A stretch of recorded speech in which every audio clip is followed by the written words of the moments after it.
അപ്പൊ ഈ 15-ാമത്തെ അധ്യായത്തിലെ പ്രധാനപ്പെട്ട ശ്ലോകത്തിലേക്ക് നമുക്ക് പോകുന്നതിന് മുൻപ് കഴിഞ്ഞ ക്ലാസ്സിൽ നമ്മൾ എന്തായിരുന്നു പറഞ്ഞിരുന്നത്, ഏത് ശ്ലോകമാണ് എടുത്തിരുന്നതെന്ന് നമുക്കൊന്ന് ഓർമ്മ പുതുക്കാം. എന്നിട്ട് അതിന്റെ വിവർത്തനം മാത്രം ഒന്ന് നോക്കിയിട്ട് നമുക്ക് പുതിയ ശ്ലോകത്തിലേക്ക് പോകാം.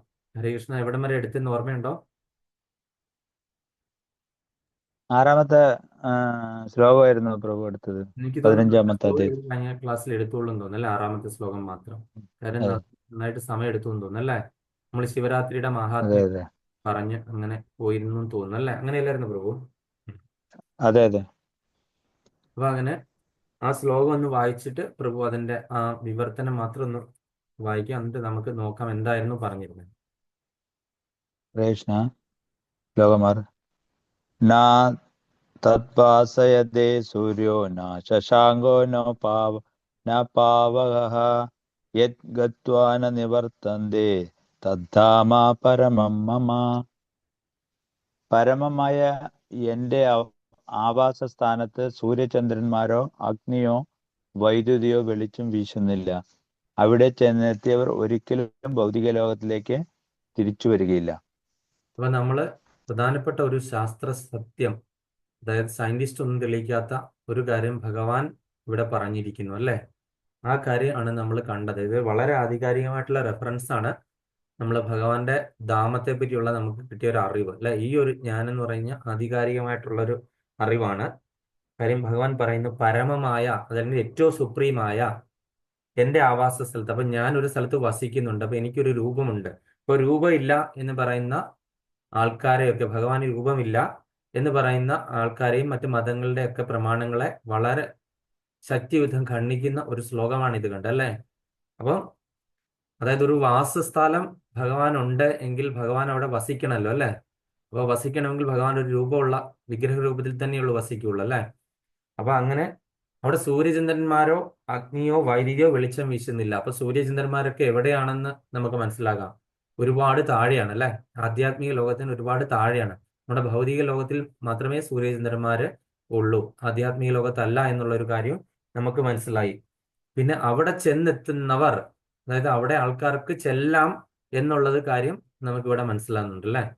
അവിടെ ചെല്ലാം എന്നുള്ളത്, അങ്ങോട്ടേക്ക് പോകുമോ ഇല്ലയോ എന്നൊക്കെയുള്ള ആൾക്കാർക്കുള്ള സംശയം ഇവിടെ നഖശിഖാന്തരം ഈ ശ്ലോകം മുഖാന്തരം എതിർത്തിരിക്കുകയാണ്. അപ്പൊ അവിടെ ചെന്നെത്തുന്നവർക്ക്, അപ്പൊ അവിടെ ചെന്നെത്താൻ സാധിക്കും എങ്ങനെ? നമ്മൾ പരിശ്രമിച്ചു കഴിഞ്ഞാൽ, നമ്മുടെ പ്രാക്ടീസ് മുഖാന്തരം അവിടെ ചെന്നെത്താനായിട്ട് സാധിക്കും.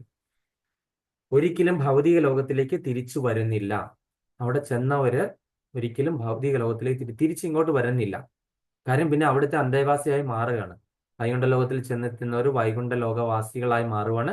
ചതുർഭുജ നാരായണ രൂപമായി മാറുവാണ്. നമ്മള് വിഷ്ണുവിന്റെ രൂപത്തിലേക്ക് മാറുവാണ് വൈകുണ്ഠ ലോകത്തിൽ ചെന്നിരിക്കുന്നവര്. വിഷ്ണു പാർഷദന്മാർക്കൊക്കെ 4 കൈകളുണ്ട്. അതേപോലെ ഗോലോക വൃന്ദാവനത്തിലാണ് ചെല്ലുന്നതെങ്കിൽ എന്റെ ധാമം എന്ന് പറഞ്ഞ, പുരുഷോത്തമന്റെ ധാമം എന്ന് പറഞ്ഞ ഗോലോക വൃന്ദാവന ധാമമാണ്. അവിടെ ചെല്ലുന്നവർക്ക് എന്താണ്, ഒരിക്കലും തിരിച്ചു വരേണ്ടി വരത്തില്ല.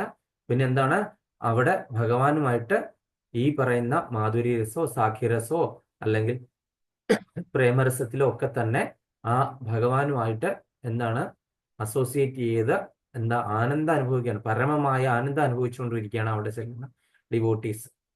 അപ്പൊ ആ സൂര്യചന്ദ്രന്മാരെ ഒക്കെ നമ്മൾ കണ്ടു. ഭഗവാന്റെ ഇവിടെ നിന്ന് പോകുന്ന ഒരു എഫ്ലുജൻസ് ഉണ്ട് അല്ലെ, നമ്മൾ ഫോട്ടോയിലൊക്കെ കാണുന്ന ആ മഞ്ഞ കളറുള്ള ആ സംഭവങ്ങൾ അനന്തകോടി ബ്രഹ്മാണ്ടങ്ങളിൽ ഇങ്ങനെ വലയം ചുറ്റി ഇങ്ങനെ കിടക്കുന്നു അല്ലെ. ആ സാധനത്തിനെ എന്താണ് പറയുന്നത്? ബ്രഹ്മജ്യോതി എന്ന് പറയുന്നത്. പ്രകാശ രൂപത്തിലുള്ള ഭഗവാനാണ് ബ്രഹ്മജ്യോതി എന്ന് പറയുന്നത്. ശബ്ദ രൂപത്തിലുള്ള ഭഗവാൻ എന്താണ് പറയുന്നത്?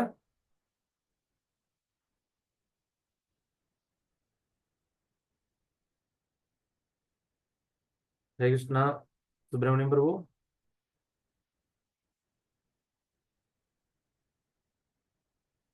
പ്രഭു മ്യൂട്ടാണ്. ഹരേകൃഷ്ണ മാതാജി. ഹരേ കൃഷ്ണ പ്രഭു. പ്രഭു പറഞ്ഞോളൂ പ്രഭു.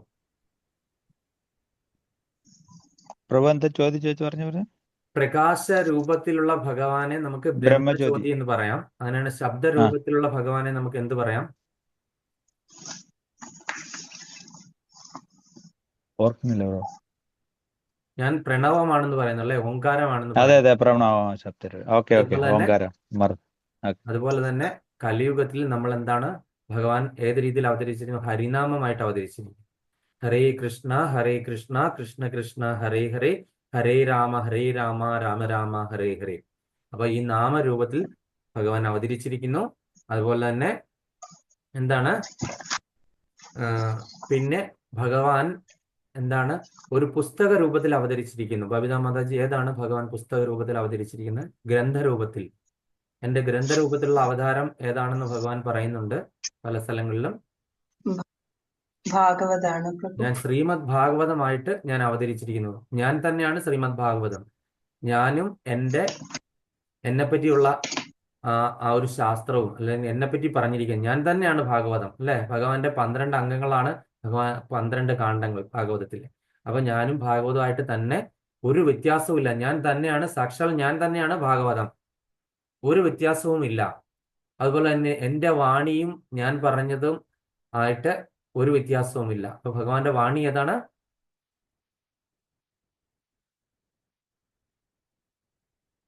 ഏതാണ്? ഭഗവത് പ്രഭു. ഭഗവത്ഗീത. ഭഗവാന്റെ വാണിയും ഭഗവാനുമായിട്ടും തമ്മിൽ യാതൊരു വ്യത്യാസവും ഇല്ല. ഭഗവാൻ പറഞ്ഞത് ഭഗവാനും തമ്മിൽ ഒരു വ്യത്യാസവും ഇല്ല. അപ്പൊ അത് ഭഗവത്ഗീതയായിട്ട് അവതരിച്ചിരിക്കുന്നു. ഭഗവാൻ തനി സ്വരൂപത്തിൽ ഭഗവാന്റെ ലീലകളും ഭഗവാന്റെ മഹാത്മ്യങ്ങളും എല്ലാം മനസ്സിലാക്കണമെങ്കിൽ ഭാഗവതം വായിക്കണം, അല്ലെ? ഭഗവാൻ എന്താണ് നമുക്ക് ഉപദേശിച്ചിരിക്കുന്നത് അറിയാനായിട്ട് ശ്രീമദ് ഭഗവത്ഗീത വായിക്കണം. ഭഗവാനും ഭഗവാന്റെ നാമവും തമ്മിൽ യാതൊരു വ്യത്യാസം ഇല്ലാത്തതുകൊണ്ട് നമ്മൾ നാമജപം, കലിയുഗത്തിൽ നമുക്ക് ഭഗവാന്റെ നാമം, നമുക്ക് ഭഗവാനെ തന്നെ നാമമായിട്ട് നാമരൂപത്തിൽ നമുക്ക് കിട്ടി. അതുപോലെ തന്നെ ഭഗവാന്റെ പല ധാമങ്ങള്, വൃന്ദാവനധാമം, പിന്നെ ദ്വാരകാധാമം, അയോധ്യാധാമം, പിന്നെ വേറെന്താണ് മായാപൂർ, ശ്രീധാം മായാപൂർ, ജഗന്നാഥപുരി ധാമ, പിന്നെന്താണ് ബദ്രിനാഥ് ധാമ. അങ്ങനെ ഒരുപാട് ധാമങ്ങളിലായിട്ട് ഭഗവാൻ വികസിച്ചിരിക്കുന്നു ധാമമായിട്ട്. അപ്പൊ അങ്ങനെ ധാമത്തിൽ ചെല്ലുന്നവരും ആ ധാമ മഹിമകളും അത് ഓർക്കുന്നവർക്കും ഭഗവാന്റെ ദിവ്യധാമത്തിലേക്ക് എത്തിച്ചേരാനായിട്ട് സാധിക്കുന്നതാണ്. അപ്പൊ അവര് പിന്നെ ഭൗതിക ലോകത്തിലേക്ക് തിരിച്ചു വരുന്നില്ല എന്നുള്ളൊരു കാര്യം നമ്മൾ ഇവിടെ നിന്ന് അടിവരയിട്ട് മനസ്സിലാക്കുകയാണ്. അപ്പൊ അതാണ് ആധികാരികമായിട്ടുള്ള ഒരു റെഫറൻസ്. അപ്പൊ ഞാൻ പറഞ്ഞിരുന്നു നമ്മൾ പല ആധികാരികമായിട്ടുള്ള ശ്ലോകങ്ങളിലേക്ക് കടന്നു പോകും. ഒരുപാട് സ്ഥലത്ത് റെഫറൻസിനായിട്ട് ഉപയോഗിക്കും. ഇത് എവിടെയാണ് പറഞ്ഞിരിക്കുന്നത് എന്നൊക്കെ ആരെങ്കിലും നമ്മളോട് ആർഗ്യുമെന്റ് ചോദിക്കുമ്പോൾ ഭഗവത്ഗീതയിൽ നമ്മളിത് പറഞ്ഞതല്ല. ഭഗവത്ഗീതയിൽ 15-ാമത്തെ അധ്യായത്തിൽ 6-ാമത്തെ ശ്ലോകത്തിൽ പറഞ്ഞിട്ടുണ്ട്, എന്റെ ധാമം എന്താണ്? പരമമാണ്. അവിടെ എന്താണ്? സൂര്യചന്ദ്രന്മാരൊന്നും അല്ല വെളിച്ചം വീശുന്നത്. അതായത് ഭഗവാന്റെ ശരീരത്തിൽ നിന്ന് പോകുന്ന ആ ഒരു പ്രകാശ രൂപത്തിലുള്ള ഭഗവാനാണ്. ബ്രഹ്മജ്യോതിയാണ് വെളിച്ചം വീശുന്നത്. ഈ യോഗിമാരൊക്കെ ചെന്നെത്തുന്നത് എന്താണ്? ബ്രഹ്മജ്യോതി വരെയുള്ളൂ, അല്ലെ? നമുക്കറിയാമല്ലോ, അവർ ഒരുപാട് കാലം മെഡിറ്റേറ്റ് ചെയ്ത് എന്താണ് ഭഗവാന്റെ രൂപമില്ലാത്ത അവസ്ഥയിൽ, ഭഗവാന് എന്താ രൂപമില്ല എന്നുള്ള അവസ്ഥയിലാണല്ലോ അവർ മെഡിറ്റേറ്റ് ചെയ്യുന്നത് കൂടുതൽ യോഗിമാര്. ആ രൂപമില്ലാത്ത അവസ്ഥയിൽ മെഡിറ്റേറ്റ് ചെയ്തിരിക്കുന്നവർ എത്തുന്നവർ എവിടം വരെയാണ്?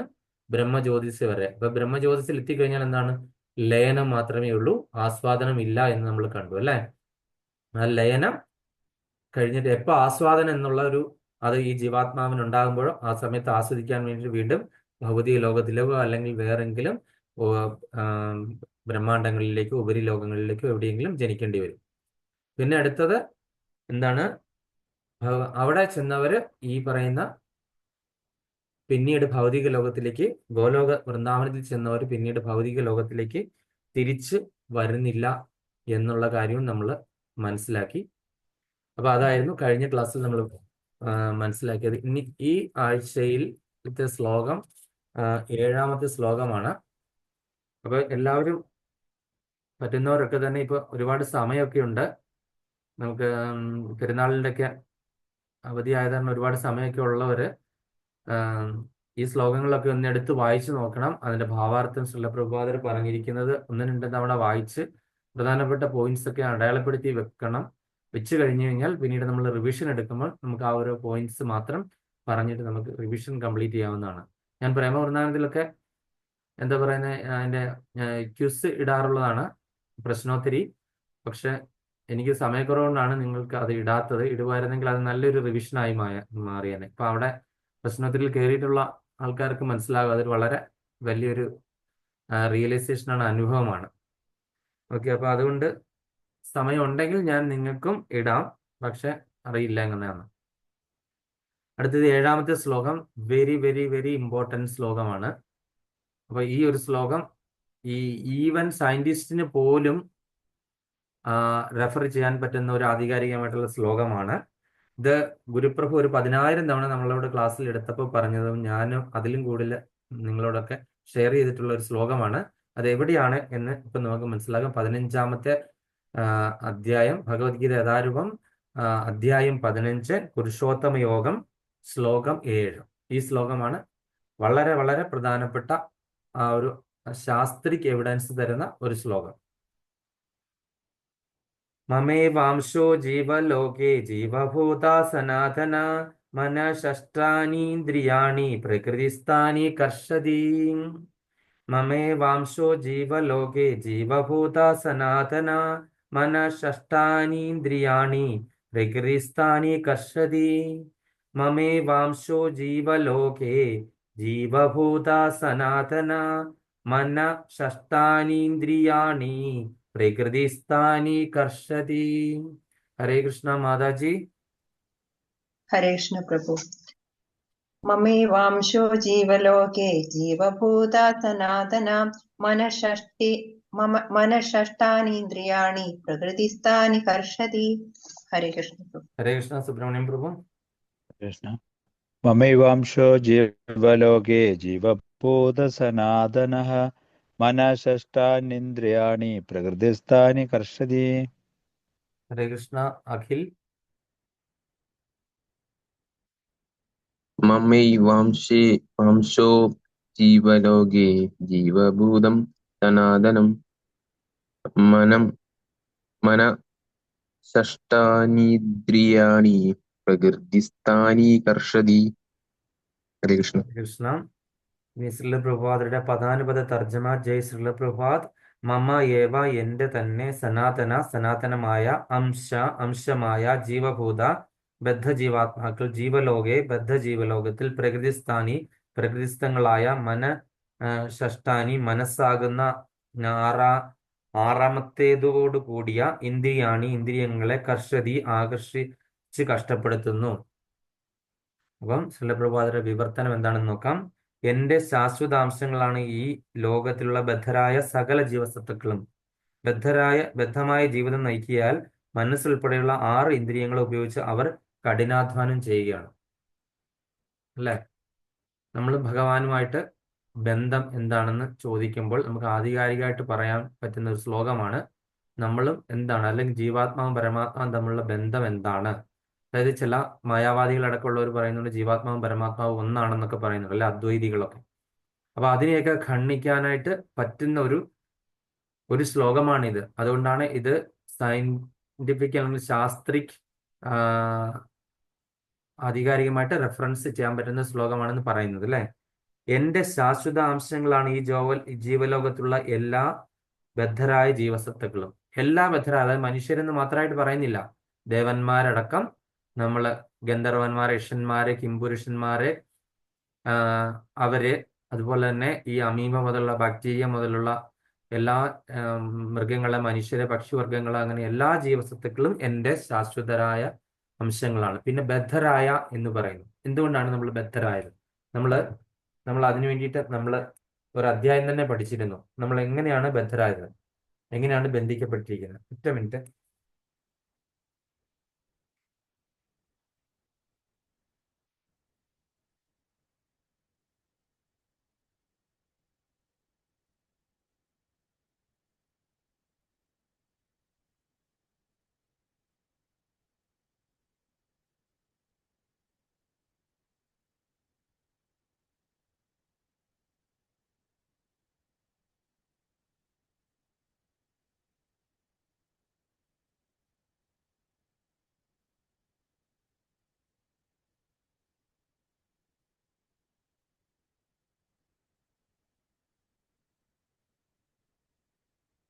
ഹരികൃഷ്ണ, എങ്ങനെയാണ് ബദ്ധരായത്? ആർക്കാ പറയാൻ പറ്റുന്നത്?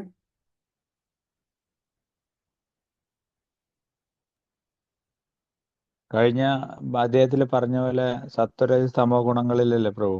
ഹരി ബോൾ. ഹരേ കൃഷ്ണ. അപ്പം നമ്മൾ പ്രകൃതിയുടെ ഈ 3 ഗുണങ്ങളാലാണ് ബദ്ധരായത്, അല്ലെ. സത്വ രജസ് തമോ ഗുണങ്ങളാൽ നമ്മൾ ബന്ധിക്കപ്പെട്ടിരിക്കുകയാണ്, അല്ലെ. അപ്പം ബദ്ധരായ ജീവാത്മാക്കളാണ് നമ്മൾ സകലരും എന്ന് മനസ്സിലാക്കി. ഭഗവാന്റെ ശാശ്വത അംശങ്ങളാണ്. പക്ഷെ നമ്മൾ ഭഗവാനിലേക്ക് എത്തിച്ചേരാത്തതിന്റെ കാരണം എന്താണ്? നമ്മളെ കയറ് പോലെ വരിഞ്ഞു മുറുക്കിയിട്ടുള്ള ഈ ത്രിഗുണങ്ങൾ മൂലമാണ്, അല്ലേ? അപ്പൊ ബദ്ധമായ ജീവിതം നമ്മൾ നയിക്കിയാൽ മനസ്സുൾപ്പെടെയുള്ള 6 ഇന്ദ്രിയങ്ങൾ ഉപയോഗിച്ച് അവർ കഠിനാധ്വാനം ചെയ്യുകയാണ്. അപ്പോൾ നമ്മളെല്ലാം എന്താണ് വളരെയധികം കഷ്ടപ്പെടുന്നുണ്ട്. കാര്യം എന്താണ്? നമ്മൾ ഈ മായയിൽ ബന്ധിക്കപ്പെട്ടിരിക്കുകയാണ് ത്രിഗുണങ്ങളാൽ. അപ്പൊ അതുകൊണ്ട് നമ്മളുടെ 5 ഇന്ദ്രിയങ്ങൾ ഏതൊക്കെയാണ്? പഞ്ചേന്ദ്രിയങ്ങള്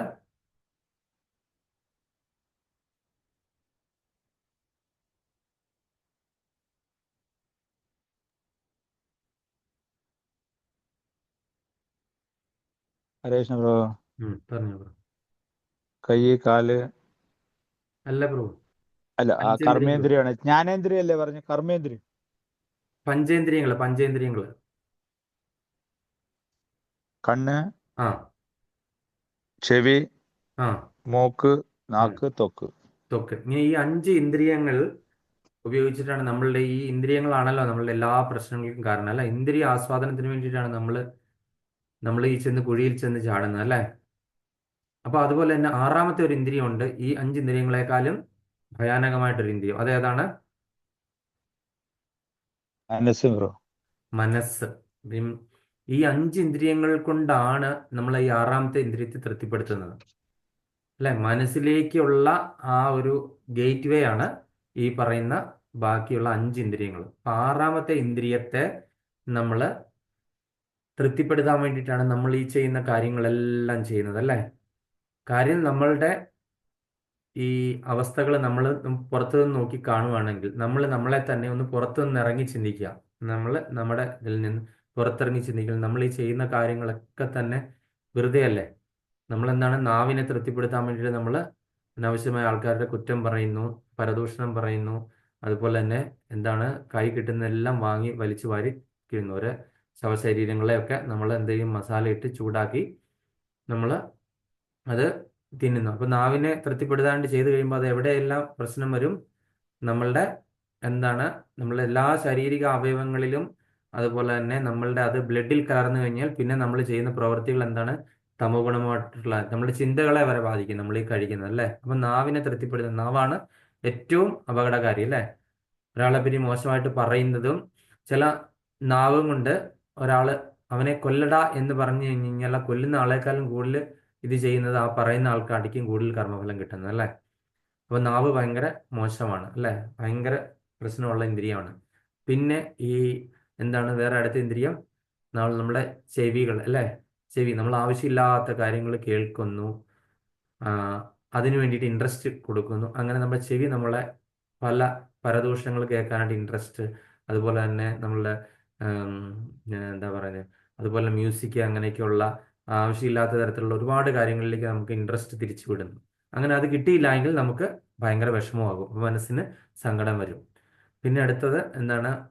നമ്മൾ ആവശ്യമില്ലാത്ത കാര്യങ്ങളൊക്കെ തൊലി വെളുപ്പിക്കാൻ വേണ്ടിയിട്ട് നമ്മൾ എന്താണ് വാരി പൂശു, അല്ലേ? നമ്മുടെ ത്വക്കിനെ തൃപ്തിപ്പെടുത്താൻ വേണ്ടിയിട്ട്. എന്നിട്ട് നമ്മൾ കണ്ണാടി നോക്കുമ്പോൾ നമ്മൾ ഇവിടെ എല്ലാം പുട്ടിയൊക്കെ ഇട്ട് മിനുക്കി നല്ല രീതിയിൽ നിൽക്കുമ്പോഴത്തേന് നല്ല ഭംഗിയുണ്ട്, അല്ലേ? പക്ഷേ ഇതിന്റെ ആഫ്റ്റർ എഫക്റ്റ് എന്താണ്? കുറെ നാൾ കഴിയുമ്പോൾ ഈ കെമിക്കൽ എല്ലാം കൂടെ ഇട്ട് കഴിയുമ്പോഴത്തേന് അത് കെമിക്കൽ ഇടാതെ നമുക്ക് ഇരിക്കാതിരിക്കുമ്പോൾ അപ്പൊ തൊലി എല്ലാം കൂടെ അങ്ങ് ചുരുണ്ട് നിവർന്ന് വല്ലാതെ വരണ്ടിരിക്കുന്നു, അല്ലേ? പിന്നെ അത് ഇടാതെ നമുക്ക് പറ്റാതെ ആകുന്നു. കുറച്ച് കഴിയുമ്പോഴത്തേന് ഇതെല്ലാം താറുമാറാകുന്നു, സ്കിൻ ക്യാൻസർ അടക്കം മറ്റുള്ള പ്രശ്നങ്ങൾ ഉണ്ടാകുന്നു. അതേപോലെ പിന്നെ അടുത്ത വേറൊരു ഇന്ദ്രിയം എന്താണ്? മൂക്ക്, അല്ലെ? നമുക്ക് എവിടെയെങ്കിലും ഒരു സ്ഥലത്ത് മീൻ വറക്കുന്നതോ അല്ലെങ്കിൽ ചിക്കൻ പൊരിക്കുന്നതോ സ്മെല്ലടിക്കുമ്പോൾ തന്നെ നമുക്ക് നമ്മളുടെ മനസ്സടക്കം മുഴുവൻ അത് കിട്ടിയാലോ, അല്ലെങ്കിൽ അത് കഴിക്കാനായിട്ടുള്ള ആഗ്രഹം. ഇത് രണ്ട് റിലേറ്റഡ് ആണ്, മൂക്കിന്റെ നാക്കിന്റെ, അല്ലേ? അപ്പൊ ഇങ്ങനെ ഏത് ഇന്ദ്രിയമാണെങ്കിലും ആവശ്യമില്ലാത്ത കാഴ്ചകളാണ് കണ്ണ് കണ്ടുകൊണ്ടിരിക്കുന്നത്, അല്ലേ? കണ്ണ് ആവശ്യമില്ലാത്ത കാഴ്ചകളിലേക്ക് പോകാനായിട്ട് കണ്ണ് പറഞ്ഞു നടക്കുന്നു, ഇൻട്രസ്റ്റ്, അല്ലെങ്കിൽ മറ്റൊരാളുടെ ആ ഒരു ചില ആൾക്കാരെ ഉപദ്രവിക്കുന്നതും വേദനിക്കുന്നതും കാണാനായിട്ട് നോക്കിക്കണ്ട് ആസ്വദിക്കാനായിട്ട് താല്പര്യം. അപ്പൊ അങ്ങനെ ഈ 5 ഇന്ദ്രിയങ്ങളും ഭയങ്കര അപകടകാരികളാണ്, അല്ലെ? ഈ 5 ഇന്ദ്രിയങ്ങളെ തൃപ്തിപ്പെടുത്തി ഫൈനൽ മനസ്സാണ് അതിന്റെ ഇത് ചെയ്യുന്നത്, അല്ലെ? മനസ്സാണ് അതിന്റെ വിധി എഴുതുന്നത്. അപ്പൊ ഈ 5 ഇന്ദ്രിയങ്ങളെ നമ്മൾ എന്ത് ചെയ്യണം? അർക്കാനലാതി വെളിവൊക്കെ വിലസും ഒരു കണ്ണിനു കണ്ണു മനമാകുന്ന കണ്ണതിന് കണ്ണായിടുന്ന പൊരുൾ താനെന്നുറയ്ക്കും അളവാനന്ദമെന്തു ഹരി നാരായണായ നമാം. അർക്ക അനലൻ ആദിക ആയിട്ടുള്ള എന്താണ് അർക്ക അനലാദി? അർക്കൻ അനല സൂര്യൻ, അർക്കൻ അനൽ സൂര്യൻ, അനലൻ എന്ന് പറഞ്ഞാൽ കാറ്റ്, സൂര്യൻ കാറ്റ് തുടങ്ങിയുള്ള പഞ്ചഭൂതങ്ങൾ അല്ലേ. അർക്കാനലാദി വെളിവൊക്കെ വിലസം, ഇതൊക്കെ കാണുന്ന നമ്മളുടെ കണ്ണ് അല്ലേ. ഇതൊക്കെ നമ്മൾ കാണുന്ന നമ്മുടെ ഭൗതികമായ കണ്ണുകൊണ്ടാണ്. പക്ഷെ ഭൗതികമായ കണ്ണുകൊണ്ടാണോ കാണുന്നത്? അല്ല. ഈ കണ്ണ് എങ്ങോട്ടേക്കാണ് കണക്ട് ചെയ്തത്? ഗേറ്റ് വേ ടു മൈൻഡാണ് അല്ലേ, മനസ്സുകൊണ്ടാണ് കാണുന്നത്. നമുക്കത് പലപ്പോഴും നമുക്ക് അനുഭവമായിട്ടുണ്ട്. നമ്മൾ ഈ കണ്ണ് തുറന്നാണ് ഇരിക്കുന്നതെങ്കിലും നമ്മൾ കാണുന്നുണ്ടോ? ചിലപ്പോൾ സുബ്രഹ്മണ്യം പ്രഭു ഇപ്പൊ കണ്ണ് തുറന്നായിരിക്കും എൻ്റെ ക്ലാസ് കേൾക്കുന്നുണ്ടായിരിക്കും, പക്ഷെ പ്രഭുവിന്റെ മനസ്സ് വേറെ എവിടെയാലും പ്രഭു എന്നെ കാണുമോ? ഞാനിവിടെ കിടന്ന് ഡാൻസ് കളിച്ചാലും പ്രഭു അവിടെ കാണുമോ? കണ്ണ് തുറന്നായിരിക്കുന്നത് പ്രഭു, പൂർണ്ണമായിട്ടും കണ്ണ് തുറന്നായിരിക്കുന്നത്. അപ്പൊ അതിനനുസരിച്ച് കണ്ണാണോ കാണുന്നത്? കണ്ണുകൊണ്ടാണോ കാണുന്നത്? അല്ല അല്ലേ. അതുപോലെ തന്നെ നമ്മൾ ചില സമയത്ത് ഇങ്ങനെ ഇരിക്കുന്ന സമയത്ത് നമ്മൾ എന്താണ് ബാക്ക്ഗ്രൗണ്ടിൽ പല ശബ്ദങ്ങളും ഉണ്ടാകും, അതൊന്നും നമ്മൾ കേൾക്കുന്നില്ല. അതൊന്നും കേൾക്കാതെ നമ്മൾ വേറെ ചിലർ നമ്മളെ വന്ന് തട്ടി, ഞാൻ എത്ര നേരം ഇതിനെ വിളിക്കുന്നു, നീ എന്തത് കേൾക്കുന്നില്ലേ? കാര്യം എന്തുകൊണ്ടാണ്? മനസ്സ് വേറെ എവിടെയോ ആണ്. അതുകൊണ്ട് നമ്മൾ ഈ ചെവി ഇവിടെ ഉണ്ടെങ്കിലും നമ്മൾ കേൾക്കുന്നില്ല. അപ്പൊ അങ്ങനെ ചില സമയത്ത് ചിലർ വന്ന് നമ്മളെ തൊട്ടാൽ പോലും നമ്മൾ അറിയാത്ത ഒരവസ്ഥ ഉണ്ടാവും അല്ലേ. അപ്പൊ അങ്ങനെ ത്വക്ക് ശരിയായിട്ടുള്ള രീതിയിൽ പ്രവർത്തിക്കുന്നുണ്ടോ? ഇല്ല. അപ്പൊ അങ്ങനെ ഓരോ ഇന്ദ്രിയങ്ങളിലും എന്താണ് മനസ്സുമായിട്ട് റിലേറ്റഡ് ആണ്. മനസ്സുകൊണ്ടാണ് നമ്മൾ ഇതെല്ലാം അറിയുന്നത്. അതുകൊണ്ടാണ് ആ ശ്ലോകത്തിൽ തുഞ്ചത്ത് രാമാനുജൻ എഴുത്തച്ഛൻ ആചാര്യൻ എഴുതിയിരിക്കുന്നത്, അർക്കാനല്ലാതി വെളിവൊക്കെ ഗ്രഹിക്കും ഒരു കണ്ണിനു കണ്ണ് മനമാകുന്ന കണ്ണ്, അതിന് കണ്ണായിടുന്ന പൊരുൾ താനെന്നുറയ്ക്കുമള ആനന്ദം എന്തു ഹരി നാരായണായ നമഃ. അപ്പം ഈ കാണുന്ന പുറമേയുള്ള ഈ പറയുന്ന പഞ്ചഭൂതങ്ങളെയും എല്ലാം കാണുന്ന ഈ കണ്ണിന്, എൻ്റെ കണ്ണെന്ന് പറയുന്നത്, ഈ കണ്ണിന് ഒരു കണ്ണുണ്ട്. ആ കണ്ണാണ് മനസ്സാകുന്ന കണ്ണ്.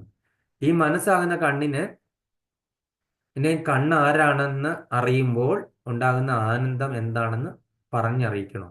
ഈ മനസ്സാകുന്ന കണ്ണ്, എൻ്റെയും കണ്ണാരാണ്? ഭഗവാൻ പരമാത്മാ രൂപത്തിൽ ഉള്ളിലിരിക്കുന്നു അല്ലേ.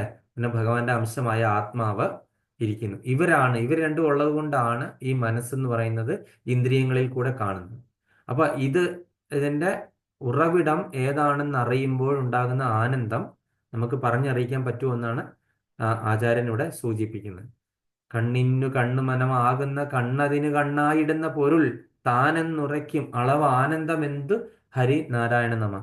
അപ്പോഴുണ്ടാകുന്ന ആനന്ദം എത്രയാണെന്ന് പറഞ്ഞറിയിക്കാൻ പറ്റാത്ത ആനന്ദമാണ് നമുക്കുണ്ടാകുന്നത് മനസ്സിലാക്കി കഴിയുമ്പോൾ.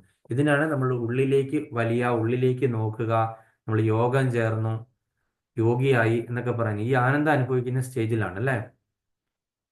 സഹസ്രാരാംബുജാരൂഢ സുധാസാരാഭി വർഷിണി എന്ന് നമ്മൾ ലളിതാ സഹസ്രനാമത്തിൽ കേട്ടിട്ടുണ്ട് അല്ലെ. സഹസ്രാരതുള്ള പത്മത്തില് എന്താണ്? സുധ, അമൃത് വർഷിക്കുന്നു, ആനന്ദം ഉണ്ടാകും, ഭയങ്കര ആനന്ദം. നമ്മളിപ്പോ ഇന്ദ്രിയങ്ങളിൽ നമ്മൾ നല്ലൊരു സിനിമ കണ്ടു കഴിഞ്ഞാലുള്ള ആനന്ദം, നല്ലൊരു ചിക്കൻ 65 കഴിച്ചു കഴിഞ്ഞാലുള്ള ആനന്ദം, ഇതൊക്കെ എത്രയാണ്? വളരെ വളരെ നൈമിഷികമാണ്. അത് ഉള്ളിലേക്ക് ചെന്ന് കഴിയുമ്പോൾ, വയറ്റിൽ ചെന്ന് കഴിയുമ്പോഴത്തേന് പ്രശ്നമാകുമ്പോഴത്തേന് ആനന്ദം പോയി ദുഃഖമായി മാറി അല്ലെ. ഞാൻ കഴിഞ്ഞ ദിവസം കാക്കയുടെ കാര്യം പറഞ്ഞല്ലേ. കാക്ക വന്ന് പശുവിന്റെ ദേഹത്തുള്ള ഒരു സാധനം എടുക്കുമ്പോഴത്തേനും പിന്നീട് അത് വ്രണമായി ദുഃഖമായി പോയി. ചെറിയൊരു മിനിറ്റിലേക്കുള്ളൂ. നമ്മൾ ഇന്ദ്രിയങ്ങളെ തൃപ്തിപ്പെടുത്താനും മനസ്സിനെ തൃപ്തിപ്പെടുത്താനുള്ള ആ ഒരു സന്തോഷം എന്ന് പറഞ്ഞു കഴിഞ്ഞാൽ വളരെ നൈമിഷികമാണ്. പക്ഷെ നമ്മളുടെ ഉള്ളിലിരിക്കുന്ന ആ വസ്തുത എന്താണെന്ന് നമ്മൾ മനസ്സിലാക്കി കഴിഞ്ഞാൽ ഉണ്ടാകുന്ന ആനന്ദം എന്ന് പറഞ്ഞാൽ പരമാനന്ദമാണ് അല്ലെ. നമ്മൾ ആത്മാവിനെയും, എന്താണ് ആത്മസാക്ഷാത്കാരം എന്ന് പറയുന്നത്, ആത്മാവിനെയും പിന്നെ എന്താണ് പരമാത്മാവിനെയും നമ്മൾ മനസ്സിലാക്കി കഴിഞ്ഞാൽ, നമ്മുടെ ഉള്ളിൽ ഉണ്ടെന്ന് മനസ്സിലാക്കി കഴിഞ്ഞാൽ നമ്മൾ ഉള്ളിലേക്ക് നോക്കുകയാണെങ്കിൽ ഉണ്ടാകുന്ന ആനന്ദം എന്ന് പറഞ്ഞാൽ പറഞ്ഞറിയിക്കാത്ത ആനന്ദമാണുള്ളത്. അപ്പൊ അതുകൊണ്ട് ഇവിടെ പറഞ്ഞിരിക്കുന്ന എന്താണ്? ഈ 6 ഇന്ദ്രിയങ്ങൾ ഉപയോഗിച്ച് അവർ കഠിനാധ്വാനം ചെയ്യുവാണ്. നമ്മൾ വീണ്ടും എന്താണ് ഇതൊക്കെ മനസ്സിലാക്കിയെങ്കിലും ആരെങ്കിലും പറഞ്ഞു തന്നു നമുക്ക്, എങ്കിലും വീണ്ടും വീണ്ടും ഈ ഇന്ദ്രിയ ആസ്വാദനത്തിന് വേണ്ടിയിട്ട് നമ്മൾ വീണ്ടും കഠിനാധ്വാനം ചെയ്തുകൊണ്ടേയിരിക്കുകയാണ്. നമ്മൾ തൃപ്തരാകുന്നില്ല. ഇന്ദ്രിയങ്ങളെ തൃപ്തിപ്പെടുത്താൻ ഒരാൾക്കും സാധ്യമല്ല. ഇന്ദ്രിയങ്ങളെ തൃപ്തിപ്പെടുത്താൻ ഒരു തരത്തിൽ മാത്രമേ സാധിക്കുകയുള്ളൂ. എങ്ങനെയാണത്? ഈ ഇന്ദ്രിയങ്ങളുടെ നാഥൻ ആരാണ്? ഇന്ദ്രിയങ്ങളുടെ നാഥൻ എന്നുള്ള രീതിയിൽ ഭഗവാനുള്ള പേരുണ്ട്. എന്താണ്? ഋഷികേശൻ പ്രഭു. ഋഷികേശൻ. അപ്പം ആ ശ്ലോകം ചൈതന്യ ചരിതാമൃതത്തിലെ മധ്യലീലയിൽ പറഞ്ഞിരിക്കുന്ന ശ്ലോകം ഏതാണ്? ഋഷികേശ സേവനം ഭക്തിരുച്യതേ. ഏറ്റവും ഉന്നതമായിട്ടുള്ള സേവനം നമ്മൾ എന്താണ്? ഇന്ദ്രിയങ്ങളുടെ നാഥനായ ആ ഋഷികേശൻ എന്നായിട്ടുള്ള ഭഗവാന് തൃപ്തിപ്പെടുത്തുവാണെന്നുണ്ടെങ്കിൽ നമ്മുടെ ഇന്ദ്രിയങ്ങളടക്കം 5 ഇന്ദ്രിയങ്ങളും 6ാമത്തെ ഇന്ദ്രിയമായ മനസ്സും ഓട്ടോമാറ്റിക്കലി തൃപ്തിപ്പെട്ടോളും. ഭഗവാന് തൃപ്തനായി കഴിഞ്ഞാൽ, ഇന്ദ്രിയങ്ങളുടെ എല്ലാം നാഥനാണ് ഭഗവാൻ അല്ലെ. ഭഗവാനെ തൃപ്തിപ്പെടുത്തി കഴിഞ്ഞാൽ ആ ഗോവിന്ദന് സാക്ഷാത്കാരം സംഭവിച്ചു കഴിഞ്ഞെങ്കിൽ എന്താണ്, ഇന്ദ്രിയങ്ങളെല്ലാം തനിയെ അടങ്ങിക്കോളും. അല്ലെങ്കിൽ നമുക്ക് ഒരിക്കലും ഇന്ദ്രിയങ്ങളെ നിയന്ത്രിക്കാനായിട്ട് സാധിക്കത്തില്ല. ഇതിന്റെ ഭാവാർത്ഥം വളരെ വലിയ ഭാവാർത്ഥമാണ്. അതുകൊണ്ട് ആദ്യത്തെ ഒരു സ്റ്റാൻസ മാതാജി വായിക്കുക, ബാക്കി പ്രഭുവും വായിക്കും. 3ാമത്തേത് അഖിലും, 3ാമത്തെ പാരഗ്രാഫ്. ഹരേ കൃഷ്ണ പ്രഭു. ഭാവാർത്ഥം. ജീവസത്തയുടെ വ്യക്തിത്വം വെളിവാക്കുന്നു ഈ ശ്ലോകം. പരമപുരുഷന്റെ ചെറിയൊരംശമാണ് ജീവാത്മാവ് എന്നും അങ്ങനെ തന്നെ ഇരിക്കും. പരമപുരുഷന്റെ ചെറിയൊരംശമാണ് ജീവാത്മാവ് എന്നും അങ്ങനെ തന്നെ ഇരിക്കും. ബദ്ധാവസ്ഥയിൽ വ്യക്തിഗത ഭാവം കൈക്കൊള്ളുന്നതാണെന്നും മുക്തി നേടിയാൽ പരമപുരുഷനിൽ ലയിച്ച് ഭഗവാനുമായി താതാത്മ്യം പ്രാപിക്കുന്നുവെന്നും പറയുന്നത് ശരിയല്ല. ജീവൻ എന്നും അംശഭൂതനാണ്. സനാതന എന്ന് വ്യക്തമായി പറയുന്നുണ്ടല്ലോ. വേദങ്ങൾ അനുസരിച്ച് ഭഗവാൻ അനേകം വിസ്തരണങ്ങളിലൂടെ ആവിർഭവിക്കുന്നുണ്ട്. അവയിൽ പ്രാധാന്യമേറിയവയെ വിഷ്ണു തത്വമെന്നും രണ്ടാം തരമായ മറ്റുള്ളവയെ ജീവാത്മാക്കളെന്നും പറയുന്നു. മറ്റൊരു രൂപത്തിൽ പറഞ്ഞാൽ വിഷ്ണു തത്വമാണ് സ്വാംശം എന്ന് പറയുന്നവ. വിഭിന്ന അംശങ്ങൾ ജീവാത്മാക്കളും. സ്വാംശങ്ങളിൽ ശ്രീരാമൻ, നരസിംഹം, വിഷ്ണുമൂർത്തി എന്നിവരും വൈകുണ്ഠ ഗ്രഹങ്ങളിലുള്ള പ്രധാന ദേവന്മാരും ഉൾപ്പെടും. വിഭിന്നാംശങ്ങളായ ജീവാത്മാക്കൾ നിത്യദാസരാണ്. ഭഗവാന്റെ സ്വാംശങ്ങൾക്ക് വ്യക്തിഗതമായ ദൈവതഭാവം എല്ലായ്പ്പോഴുമുണ്ട്. അതുപോലെ വിഭിന്നാംശങ്ങൾക്കുമുണ്ട് തനതായ വ്യക്തിത്വം. അംശങ്ങളെന്ന നിലയിൽ ജീവാത്മാക്കൾ ഭഗവത് ഗുണാംശങ്ങളെയും ഉൾക്കൊള്ളുന്നു. അവയിലൊന്നാണ് സ്വാതന്ത്ര്യം. വ്യക്തിഗതാത്മാവെന്ന നിലയിൽ ഓരോ ജീവസത്തയ്ക്കും വ്യക്തിത്വമുണ്ട്. അതോടൊപ്പം പരിമിതമായ സ്വാതന്ത്ര്യവുമുണ്ട്. ആ സ്വാതന്ത്ര്യത്തെ ദുരുപയോഗപ്പെടുത്തുമ്പോൾ ജീവൻ ബദ്ധാത്മാവായി തീരുന്നു. സ്വാതന്ത്ര്യം ഉപയോഗിക്കുന്നത് വേണ്ടും വിധമാണെങ്കിൽ അവയിൽ നിന്ന് മോചനം നേടാം. ഏതു വിധത്തിലും പരമപുരുഷനെ പോലെ ജീവാത്മാവിന് ഗുണങ്ങളാൽ ശാശ്വതത്വമുണ്ട്. മുക്തനായ ജീവാത്മാവ് ഈ ഭൗതിക പ്രകൃതിക്കടിമയല്ല. മറിച്ച് അയാൾ ഭഗവാന്റെ അതീന്ദ്രിയ സേവനത്തിൽ ഏർപ്പെടുന്നു. ബദ്ധമായ ജീവിതത്തിൽ ആ ജീവൻ ഭൗതികമായ ത്രിഗുണങ്ങൾക്ക് വശപ്പെടുകയും അങ്ങനെ പ്രേമഭരിതമായ ഭക്തിയുത ഭഗവത് സേവനം ചെയ്യാൻ മറന്നു പോവുകയും ചെയ്തേക്കാം. അതിന്റെ ഫലമായി ഈ ഭൗതിക ലോകത്തിൽ തന്റെ ജീവിതം നിലനിർത്താൻ ഏറെ ക്ലേശങ്ങൾ അനുഭവിക്കാൻ ഇടവരും. ഹരേ കൃഷ്ണ. ഹരേ കൃഷ്ണ. താങ്ക് യു ഹരേ മാതാജി. കൃഷ്ണ. എല്ലാ ജീവാത്മാക്കളും മനുഷ്യരും മൃഗങ്ങളും മാത്രമല്ല, ഭൗതിക പ്രപഞ്ചത്തെ ഭരിച്ചു പോരുന്ന ബ്രഹ്മ, വിഷ്ണു, ശിവാദികളും പരമപുരുഷാംശങ്ങളാണ്. അവരാരും ക്ഷണിക നേരത്തേക്കു മാത്രം പ്രത്യക്ഷീഭവിച്ചവരല്ല, ശാശ്വതരാണ്. കർഷതി എന്ന വാക്ക് ശ്രദ്ധിക്കുക. ബദ്ധനായ ജീവൻ ഇരുമ്പു ചങ്ങലകളാൽ കെട്ടപ്പെട്ടതുപോലെ മിഥ്യാഹങ്കാരത്തിന്റെ കുടുക്കിൽപ്പെട്ടിരിക്കുകയാണ്. ഈ ഭൗതികതയിലേക്ക് ജീവനെ മുഖ്യമായി പിടിച്ചിഴയ്ക്കുന്നത് മനസ്സു തന്നെ. മനസ്സ് സത്വഗുണ സമ്പന്നമായിരിക്കെ മനുഷ്യൻ നല്ല കർമ്മങ്ങൾ ചെയ്യും. രജോഗുണഭരിതമെങ്കിൽ അവന്റെ കർമ്മങ്ങൾ ക്ലേശകരങ്ങളായിരിക്കും. തമസിനടിമപ്പെട്ടിരുന്നാൽ താഴ്ന്ന തരം ജീവികളുടെ പദവിയിലേക്ക് നീങ്ങും. ഇന്ദ്രിയങ്ങളും മനസ്സും ഉൾപ്പെട്ട ഭൗതിക ശരീരം കൊണ്ട് ജീവാത്മാവ് സ്വയം ആവരണം ചെയ്തിരിക്കുകയാണെന്നും മോചനം നേടുമ്പോൾ ഈ കവചം നശിച്ച് ആത്മീയ ശരീരം അതിന്റെ വ്യക്തിഗതമായ കഴിവുകളോടെ പ്രത്യക്ഷപ്പെടുമെന്നും ഈ ശ്ലോകത്തിൽ നിന്നും വ്യക്തമാകുന്നുണ്ട്. സ വ യേശ ബ്രഹ്മനിഷ്ഠ ഇദം ശരീരം മർത്യം അതിസൃജ്യ ബ്രഹ്മാവി സമ്പദ്യ ബ്രഹ്മണോ പശ്യതി ബ്രഹ്മണ ശൃണോതി ബ്രഹ്മണേ വേദം സർവം അനുഭവതി. ഒരാൾ സ്വശരീരം ത്യജിച്ച് ആധ്യാത്മിക ലോകത്തിൽ പ്രവേശിക്കെ തന്റെ ആത്മീയ ശരീരം വീണ്ടും കൈക്കൊള്ളുന്നു. അതിലിരുന്നു കൊണ്ട് അയാൾക്ക് പരമപുരുഷനെ മുഖത്തോട് മുഖം കാണാനും സംവദിക്കാനും അദ്ദേഹത്തെ ശരിക്കും മനസ്സിലാക്കാനും കഴിയും. വസന്തി എത്ര പുരുഷ സർവേ വൈകുണ്ഠമൂർത്തയ എന്ന് സ്മൃതിയുണ്ട്. ആധ്യാത്മിക ലോകങ്ങളിൽ എല്ലാവരും ഭഗവാന്റേതുപോലുള്ള ശരീരമുള്ളവരാണ്. ശരീരഘടനയിൽ വിവിധ വിഷ്ണുമൂർത്തികൾക്കും ജീവാത്മാക്കൾക്കും തമ്മിൽ വ്യത്യാസമില്ല. ഒരു തരത്തിൽ പറഞ്ഞാൽ മുക്തനായ ജീവന് ഭഗവത് കരുണയാൽ ഒരു ആധ്യാത്മിക ശരീരം ലഭിക്കുന്നു. ഹരേ കൃഷ്ണ. ഹരേ കൃഷ്ണ. താങ്ക് യു പ്രഭു. ഹരേ കൃഷ്ണ. അഖിൽ. മമൈ വാംശഃ ഭഗവാന്റെ ചെറിയ അംശങ്ങൾ എന്നതും വളരെ അർത്ഥവത്താണ്. പരമപുരുഷന്റെ ഒരംശമെന്നത് ഉടഞ്ഞ ഒരു ഭൗതിക വസ്തുവിന്റെ തുണ്ടുപോലെയുള്ളതല്ല. ആത്മാവിനെ തുണ്ടുതുണ്ടാക്കാൻ വയ്യെന്ന് 2-ാം അധ്യായത്തിൽ പറയുന്നുണ്ട്. ഭൗതികമായി മനസ്സിലാക്കാവുന്ന ഒന്നല്ല ഇത്. ഭൗതിക പദാർത്ഥങ്ങളെ മുറിച്ച് കഷണങ്ങളാക്കാം, കൂട്ടിച്ചേർക്കാനുമാവാം. ഇവിടെ അനുയോജ്യമല്ല. സനാതന എന്ന സംസ്കൃത പദമാണ് ഉപയോഗിച്ചിട്ടുള്ളത്. ഈ ചെറിയ അംശം ശാശ്വതമാണ്. 2-ാം അധ്യായത്തിന്റെ ആരംഭത്തിലും പ്രസ്താവിച്ചിട്ടുണ്ട്. സർവജീവികളിലും പരമപ്രഭുവിന്റെ ചെറിയ അംശമുണ്ടെന്ന്. ദേഹിനോസ്മിൻ യഥാ ദേഹേ. ഈ ചെറിയ അംശം ശരീരത്തിൽ നിന്നും മുക്തമാവുമ്പോൾ മുൻകാലത്ത് പരവ്യോമത്തിൽ ആധ്യാത്മിക ഗ്രഹത്തിൽ തന്റേതായിരുന്ന ഭൗതിക ശരീരം കൈക്കൊണ്ട് ഭഗവത് സന്നിധി പൂകി ആനന്ദിക്കുന്നു.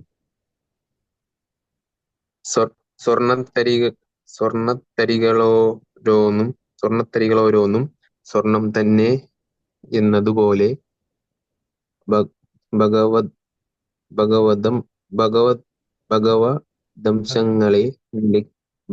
ഭഗവദംശങ്ങളെന്ന നിലയ്ക്ക് ജീവസത്തങ്ങൾ ഗുണം കൊണ്ട് ഭഗവത് സദൃശങ്ങൾ തന്നെ എന്ന് മനസ്സിലാക്കാം. ഹരേ കൃഷ്ണ. ഹരേ കൃഷ്ണ. നമ്മൾ ഈ അവസാനം പറഞ്ഞ പോയിന്റിൽ നിന്ന് നമുക്ക് തുടങ്ങാം ഇതിൻ്റെ എക്സ്പ്ലനേഷൻ. അപ്പോൾ നമ്മൾ ഇവിടെ കണ്ടു അല്ലേ, നമ്മൾ ഭഗവാനും തമ്മിലുള്ള ബന്ധം എന്താണെന്ന് ഈ ശ്ലോകത്തിൽ സൂചിപ്പിക്കുന്നത്. നമ്മൾ ഭഗവാന്റെ ശാശ്വത അംശങ്ങളാണെന്ന് കണ്ടു അല്ലേ. അപ്പോൾ എങ്ങനെയാണ് ഈ അംശം? അങ്ങനെയാണെങ്കിൽ ഭഗവാൻ അതിനെ മുറിച്ച് പല പല കഷണങ്ങളാക്കി അതിലെ ഒരു ഭാഗമാണോ നമ്മൾ? അപ്പോൾ അങ്ങനെയാണെങ്കിൽ നമ്മളെ എല്ലാം കൂടി കൂട്ടിച്ചേർത്ത് കഴിഞ്ഞാൽ തിരിച്ച് ഭഗവാനാകുമോ എന്നൊക്കെയുള്ള പല ചോദ്യങ്ങളും വന്നിരിക്കുന്നതിൻ്റെ ഫലമായിട്ട് ശ്രീല പ്രഭുപാദര് ഇവിടെ വ്യക്തമായിട്ട് പറഞ്ഞിരിക്കുന്നു എങ്ങനെയാണെന്ന് അല്ലേ. അതായത് നമ്മൾ 2 എക്സാമ്പിളാണ് എപ്പോഴും ശ്രീല പ്രഭുപാദര് പറയുന്നത്. അതേ എക്സാമ്പിൾ നമ്മൾ പലതവണ പറഞ്ഞിട്ടുമുണ്ട്. ഈ ഒരു ശ്ലോകത്തിനാണ് അത് ഏറ്റവും ആപ്റ്റായിട്ട് വരുന്ന എക്സാമ്പിൾ. ഒന്ന്, നമ്മളൊരു സ്വർണ്ണഖനിയെ നമ്മൾ നോക്കുക. ഒരു സ്വർണ്ണഖനി എന്ന് പറഞ്ഞു കഴിഞ്ഞാൽ കിലോമീറ്റർ കണക്കിന് ഇങ്ങനെ വ്യാപിച്ചു കിടക്കുന്ന ആ ഒരു അവിടെ നിന്നാണ് ഇങ്ങനെ വെട്ടി എടുക്കുന്നത്. അതിങ്ങനെ പല തരത്തിലുള്ള പ്രോസസ്സ് ചെയ്തിട്ടാണ് നമ്മൾ സ്വർണം ഉണ്ടാകുന്നത്. ഒരു തരി സ്വർണവും സ്വർണ്ണഖനിയായിട്ട് നമുക്ക് കമ്പയർ ചെയ്യാൻ പറ്റുമോ? നമുക്ക് കമ്പയർ ചെയ്യാൻ പറ്റത്തില്ല. സ്വർണ്ണഖനി എന്ന് പറഞ്ഞാൽ വ്യാപിച്ചു കിടക്കുന്നു, കിലോമീറ്റർ കണക്കിന് അതിൻ്റെ ഡെപ്തും ഭയങ്കരമാണ് അല്ലേ. അപ്പം ആ ഒരു തരി സ്വർണത്തിൻ്റെ ക്വാളിറ്റി എന്താണ്? ആ സ്വർണ്ണഖനിയുടെ ക്വാളിറ്റി എന്താണ്? രണ്ടും ഒന്നാണ് അല്ലേ. ക്വാളിറ്റിയിൽ ഒന്നാണ്, ഗുണത്തിൽ ഒന്നാണ്. ഇതും സ്വർണം തന്നെയാണ്, അത് സ്വർണ്ണമാണ്. പക്ഷെ നമുക്ക് എന്താണ്, അളവിൽ ഇതിനെ തമ്മിൽ കമ്പയർ ചെയ്യാൻ പറ്റത്തില്ല. ഇതെന്താണ്, അണുവാണ്, അത് എന്താണ്, വിഭുവാണ് എന്ന് പറഞ്ഞ പോലെയാണ് നമ്മളും ഭഗവാനും തമ്മിലുള്ള ബന്ധം. നമ്മൾ ഭഗവാന്റെ അംശമാണ്, ഗുണത്തിൽ അംശമാണെങ്കിലും എന്താണ്, അതിൻ്റെ അളവിൽ ഭഗവാന് തുല്യമാകുന്നില്ല. ഭഗവാൻ ആ ഗുണം പൂർണ്ണമായിട്ടുണ്ട്, നമുക്കത് ചെറിയൊരു തോതിൽ മാത്രമേ ഉള്ളൂ. ഇതാണ് ഒരു വലിയ വ്യത്യാസം നമ്മളും ഭഗവാനുമായിട്ട്. ഇനി അതുപോലെ തന്നെ വേറൊരു എക്സാമ്പിൾ പറയുന്നത്, നമ്മൾ മഹാസമുദ്രത്തെ എടുക്കുക. മഹാസമുദ്രം അല്ലേ, ഭഗവാൻ മഹാസമുദ്രമാണെന്നുണ്ടെങ്കിൽ നമ്മൾ എന്താണ്, അതിനുള്ളിലുള്ള ഒരു ചെറിയ തുള്ളി വെള്ളമാണ്. ആ ചെറിയ തുള്ളി വെള്ളത്തിലുള്ള ഗുണം എന്താണ്? ഉപ്പ് രസം അല്ലേ. ആ രസം എന്ന് പറയുന്നത് ഉപ്പ്. മഹാസമുദ്രത്തിലുള്ള ഗുണം എന്താണ്? ഉപ്പ് രസം. പക്ഷെ ഇത് തമ്മിൽ എങ്ങനെയാണ് കമ്പയർ ചെയ്യുന്നത്? കാര്യം നമ്മൾ ആ മഹാസമുദ്രത്തിൽ നിന്നാണ് ഈ തുള്ളി ഉണ്ടായത് എന്ന് വെച്ചിട്ട് നമ്മൾ മഹാസമുദ്രമാണോ? അല്ല. ഈ ഒരു കാര്യമാണ് നമ്മൾ വ്യക്തമായിട്ട് മനസ്സിലാക്കുക. അപ്പോൾ ഗുണത്തിൽ നമ്മൾ ഉപ്പാണ് എന്താണ്, പക്ഷെ അളവില് ഒരു തുള്ളി വെള്ളവും മഹാസമുദ്രവും ഒരിക്കലും ഒന്നാകില്ല. അപ്പം ഈ രണ്ട് എക്സാമ്പിൾ വെച്ചിട്ട് നമ്മൾ മനസ്സിലാക്കേണ്ട നമ്മളുടെ ജീവാത്മാവ് എന്താണ് ഒരിക്കലും പരമാത്മാവിന് തുല്യമാകുന്നില്ല. പക്ഷെ പരമാത്മാവിന്റെ എല്ലാ ഗുണങ്ങളും ഉണ്ട്. അതായത് നമ്മളിപ്പം സാധാരണ നമ്മുടെ ഭൗതിക ജീവിതത്തിലേക്ക് എടുത്തു കഴിഞ്ഞു കഴിഞ്ഞാൽ എൻ്റെ അച്ഛൻ്റെ അമ്മയുടെ ഒക്കെ എന്തെങ്കിലും ഗുണങ്ങൾ എനിക്കുണ്ടാവും. ഒന്നുകിൽ നിറം കാണും, അല്ലെങ്കിൽ സംസാര രീതി, അല്ലെങ്കിൽ ഇവിടെ എന്തെങ്കിലും ഒരു മറുക് പാണ്ട്, അങ്ങനെ പല പല അടയാളങ്ങൾ ചിലപ്പോൾ പേരൻസിനുള്ളത് നമുക്ക് കിട്ടും. എന്ന് വെച്ചാൽ നമ്മളും പേരൻസും ഒന്നാണോ? ഒരിക്കലും അല്ലല്ലേ. പക്ഷെ നമ്മളുടെ അച്ഛനായതുകൊണ്ട് അച്ഛൻ്റെ കുറച്ച് ഗുണങ്ങൾ, ശീലങ്ങൾ, സ്വഭാവങ്ങളൊക്കെ നമുക്ക് കിട്ടി. എന്ന് പറഞ്ഞതുപോലെ തന്നെ ഭഗവാന്റെ മക്കളായതുകൊണ്ട് നമുക്കെല്ലാം മമേവാംശ ജീവലോകേ, എൻ്റെ അംശങ്ങളാണ്. അപ്പൊ അതുകൊണ്ട് ഭഗവാനിലുള്ള കുറേ ഗുണങ്ങൾ കിട്ടി. ഭഗവാൻ അത് പൂർണ്ണമായിട്ടുണ്ട്, 64 ഗുണങ്ങളും പൂർണ്ണമായിട്ടുണ്ട്. നമുക്ക് എന്താണ് അതില് വളരെ കുറച്ചേ ഉള്ളൂ. അതെല്ലാം കുറെ ചെറിയ തോതിലേ ഉള്ളൂ. അപ്പൊ അതാണ് നമ്മളും ഭഗവാനും തമ്മിലുള്ള ആ ഒരു ബന്ധവും വ്യത്യാസവും. അപ്പൊ നമ്മളെ ചൈതന്യ മഹാപ്രഭുവാണ് ഈ ഒരു തത്വം നമ്മളെ പഠിപ്പിച്ചത്. അദ്ദേഹം പറഞ്ഞ എന്താണ്, ഏത് തത്വമാണ് അദ്ദേഹം വിഭാവനം ചെയ്ത തത്വം? ആർക്കെങ്കിലും ഓർമ്മയുണ്ടോ?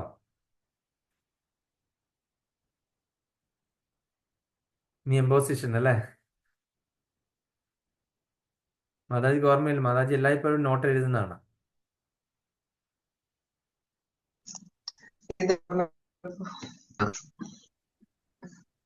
അതാണോ ഇതാണോ എന്നിട്ട് സംശയം വരുന്ന ആ ഒരു രീതിയിലുള്ള ഒന്നിനോടൊന്ന് സാദൃശ്യം ചൊന്നാൽ ഉപമയാമതെന്നൊക്കെ നമ്മൾ പഠിച്ചിട്ടില്ലേ? എന്ന് പറഞ്ഞ പോലെ മറ്റൊന്നിൻ ധർമ്മയോഗത്താൽ അത് താൻ അല്ലയോ ഇത് എന്ന് വർണ്ണ്യത്തിൽ ആശങ്ക ഉൽപ്രേക്ഷാഖ്യ അലങ്കൃതി എന്ന് കേട്ടിട്ടുണ്ടോ? സ്കൂളിൽ പഠിച്ചിട്ടുള്ളതാണ്. ഉൽപ്രേക്ഷ എന്ന് പറയുന്ന അലങ്കാരത്തിന്റെ ലക്ഷണം പണ്ട് പഠിച്ച സ്കൂളിലെങ്ങാണ്ട്. തെറ്റില്ലെന്ന് തോന്നുന്നു പറഞ്ഞിട്ട്. ഇങ്ങനെ തന്നെയാണെന്ന് തോന്നുന്നു. ഉൽപ്രേക്ഷാഖ്യ അലങ്കൃതി എന്ന് കേട്ടു. മറ്റൊന്നിൻ ധർമ്മയോഗത്താൽ അത് താൻ അല്ലയോ ഇത്. മന്നവേന്ദ്ര വിളങ്ങുന്നു ചന്ദ്രനെ പോലെ നിൻമുഖം എന്നൊക്കെ പറഞ്ഞിട്ട് മലയാളം ടീച്ചറൊക്കെ പഠിപ്പിച്ചത് ഇപ്പോഴും ഓർക്കുന്നു. അപ്പം വേറൊരു സംഭവത്തെ ഉപമിച്ചിട്ട് പറയുന്ന അചിന്ത്യ ഭേദഭേദ തത്വം ചൈതന്യ മഹാപ്രഭു വിഭാവനം ചെയ്തത്. അതായത് അതാണോ എന്ന് ചോദിച്ചു കഴിഞ്ഞാൽ ഭഗവാന് രൂപമുണ്ടോ എന്ന് ചോദിച്ചു കഴിഞ്ഞാൽ എന്താണ്, രൂപമുണ്ട്. ഇല്ലേ എന്ന് ചോദിച്ചു കഴിഞ്ഞാൽ ഇല്ല. അതെങ്ങനെയാ? ഭഗവാൻ രൂപമുണ്ട്, ഗോലോകത്തിലും വൈകുണ്ഠത്തിലൊക്കെ ഭഗവാൻ സ്വരൂപത്തിൽ ഇരിക്കുന്നു. എന്നാൽ രൂപം ഇല്ലെന്ന് ചോദിച്ചാൽ പ്രപഞ്ചം മുഴുവനും വ്യാപിച്ചിരിക്കുന്ന രൂപത്തിൽ ഇരിക്കുന്ന കൊണ്ട് ഓം വിശ്വം വിഷ്ണു വഷട്കാരോ ഭൂതഭവ്യ ഭവത് പ്രഭു ഭൂതകൃത് ഭൂതഭൃത് ഭാവോ ഭൂതാത്മാ ഭൂതഭാവന എന്ന് പറയുമ്പം എന്താണ്? വിശ്വം, വിഷ്ണു എന്ന് പറഞ്ഞാൽ സർവ്വപ്രപഞ്ചങ്ങളിൽ വ്യാപിച്ചിരിക്കുന്നു അല്ലേ? വ്യാപിച്ചിരിക്കുന്നു. അദ്ദേഹം വിരാട് പുരുഷ രൂപത്തിൽ സർവ്വപ്രപഞ്ചത്തിൽ ഉള്ളിൽ ആക്കിക്കൊണ്ടൊരു രൂപം എടുത്തു. നമ്മൾ ഭഗവത്ഗീതയിൽ 15-ാമത്തെ അധ്യായത്തിൽ വിശ്വരൂപ ദർശനം കണ്ടു അല്ലേ? സർവ്വപ്രപഞ്ചങ്ങളും ഭഗവാനുള്ളിൽ കാണാൻ സാധിച്ചു അർജുനന് അല്ലേ? ആ രൂപം എന്ന് പറഞ്ഞാൽ രൂപമില്ല. നമുക്കത് സാധാരണ കണ്ണുകൾ കൊണ്ട് ആ രൂപം കാണാൻ പറ്റത്തില്ല. അപ്പൊ അതുകൊണ്ട് ഭഗവാൻ രൂപമില്ല അല്ലേ? അപ്പം രൂപം ഉണ്ടോ എന്ന് ചോദിച്ചു കഴിഞ്ഞാൽ രൂപമുണ്ട്, ഇല്ലേ എന്ന് ചോദിച്ചു കഴിഞ്ഞാൽ ഇല്ല. അതുപോലെ തന്നെ ഭഗവാൻ നമ്മൾ ഒന്നാണോ എന്ന് ചോദിച്ചു കഴിഞ്ഞാൽ ഒന്നാണോ, ഒന്നല്ല. ഒന്നല്ലേ എന്ന് ചോദിച്ചു കഴിഞ്ഞാൽ ആണ്. ഇതെങ്ങനെയാ അങ്ങനെ വരുന്നത്? അതുകൊണ്ടാണ് അചിന്ത്യ അഭേദഭേദ തത്വം. അപ്പം നമ്മൾ എന്താണ്, ഭഗവാൻ നമ്മളുമായിട്ട് രൂപത്തിൽ അല്ല, ഭഗവാൻ നമ്മൾ ഗുണത്തിൽ ഒന്നാണ്, എന്നാൽ അളവിൽ വ്യത്യാസമുണ്ട്. ഭഗവാൻ വിഭുവും നമ്മളെ അണുവുമാണ്. ഇതാണ് അചിന്ത്യ ഭേദപത്വം. ഒന്നാണോ ഭഗവാൻ നമ്മളും ചോദിച്ചു കഴിഞ്ഞാൽ ഒന്നാണ്. എങ്ങനെ? ഗുണത്തിൽ. ഒന്നല്ലേ എന്ന് ചോദിച്ച് ഒന്നല്ല. എന്താണ്? നമ്മള് അളവിൽ വ്യത്യാസമാണ്. ഇതാണ് അചിന്ത്യ ഭേദഭേദ തത്വം. ഇനി അത് മറക്കരുത് കേട്ടോ മാതാജി. ഇനി മറന്നു കഴിഞ്ഞാൽ മാതാജിക്ക് എംബോസിഷൻ. ഇനി വരാതിരിക്കരുത് കേട്ടോ എംബോസിഷൻ പേടിച്ചിട്ട്. ഇല്ലേ പ്രഭു. ഞാന് ഒരു മാതാജിയെ കൊണ്ട് പറഞ്ഞു, മാതാജി പ്രേമവൃന്ദാവനത്തിലെ ഒരു മാതാജിയോടാണ്. മാതാജി മാതാജി ഇപ്പൊ ഒരുപാട് തവണ പറഞ്ഞ കാര്യങ്ങളാണ്. ഇത് വീണ്ടും വീണ്ടും ചോദിക്കുമ്പോൾ ഓർമ്മക്കുറവുണ്ട്. നല്ല കാര്യം, എംബോസിഷൻ എഴുതുന്നത് നല്ലതായിരിക്കും. നിങ്ങളത് പോസിറ്റീവായിട്ട് എടുത്തിട്ട് എംബോസിഷൻ എഴുതും. വേണ്ട, ഒരു കാര്യം ചെയ്തു. മാതാജി ഒരു കാര്യം ചെയ്തു. 108 തവണ ഭഗവാന്റെ മന്ത്രം ഒന്ന് എഴുതാൻ പറഞ്ഞു, ഒരു പേപ്പർ എടുത്തിട്ട്. അത് നല്ലതല്ലേ? എഴുതുക. അപ്പം ഞാനതൊരു പണിഷ്മെന്റ് ആയിട്ട് തരുന്നത്. ചിലപ്പോൾ മാതാജിക്ക് അത് ഭയങ്കര അഡ്വാൻറ്റേജ് ആയി. ഭഗവാന്റെ കൃപയുണ്ട്. അത്രയും നേരം എഴുതുമ്പം ഭഗവാനെ പറ്റി ഓർക്കും. നമ്മൾ ജപിക്കുമ്പോഴത്തേന് ഒരുപാട് ശ്രദ്ധ പോകും. അതുകൊണ്ട് ഒരു പേപ്പർ എഴുതിയിട്ട് ആൾട്ടർ വെക്കാം. പിന്നീട് ആ മാതാജിയെ കണ്ടിട്ടില്ല. എനിക്ക് എഴുതിയെന്നും പറഞ്ഞിട്ട് ഫോട്ടോ അയച്ചു തന്നു. പിന്നീട് ക്ലാസ്സിലും കയറുന്നില്ല. അപ്പം അങ്ങനെ ആകരുത് കേട്ടോ മാതാജി. മാതാജിയൊക്കെ വരുന്നതുകൊണ്ടാണ് ഈ ക്ലാസ് നിലനിന്ന് പോകുന്നത്. അതുകൊണ്ട് ഞാൻ വെറുതെ പറഞ്ഞാണ് കേട്ടോ, തമാശ പറഞ്ഞാണ്. അപ്പൊ നമ്മൾ എന്താ പറഞ്ഞു വന്നോണ്ടിരുന്നത്? നമ്മൾ ഈ ഒരു സമയം ഇനി ഇതിൽ ശ്രീല പ്രഭാതർ പറഞ്ഞിട്ടുള്ള ഇമ്പോർട്ടൻ്റ് ആയിട്ടുള്ള കോട്സ് ഇതിനകത്ത് ഞാൻ അണ്ടർലൈൻ ചെയ്ത് നമ്മൾ വായിച്ച സമയത്ത് വെച്ചതാണ്. അത് നമുക്കൊന്ന് നോക്കാം. മുഴുവനും വായിക്കാനായിട്ട് സമയമില്ലാത്തതുകൊണ്ട്. പരമപുരുഷന്റെ ചെറിയൊരു അംശമാണ് ജീവാത്മാവ്. അപ്പൊ ബദ്ധാവസ്ഥയിൽ വ്യക്തിഗത ഭാവം കൈക്കൊള്ളാനും മുക്തി നേടിയാൽ പരമപുരുഷനിൽ ലയിച്ച് ഭഗവാനുമായി താതാത്മ്യം പ്രാപിക്കുന്നുവെന്നും പറയുന്നത് ശരിയല്ല. അതാണ് സാധാരണ ഇതിൽ മറ്റുള്ള തത്വശാസ്ത്രങ്ങളൊക്കെ പറയുന്നത്. എന്താണ്? ഈ ബദ്ധാവസ്ഥയിൽ നമുക്ക് വ്യക്തിഗത ഭാവം കൈക്കൊള്ളുമെന്നും മുക്തി നേടിയാൽ പരമപുരുഷനുമായി ലയിച്ച് താതാത്മ്യം പ്രാപിക്കുന്നു എന്ന് പറയുന്നത് ശരിയല്ല. ഈ ബദ്ധരായ ജീവാത്മാക്കൾ എങ്ങനെ നമുക്ക് പരമപുരുഷനുമായിട്ട് താതാത്മ്യം പ്രാപിക്കാനായിട്ട് സാധിക്കും?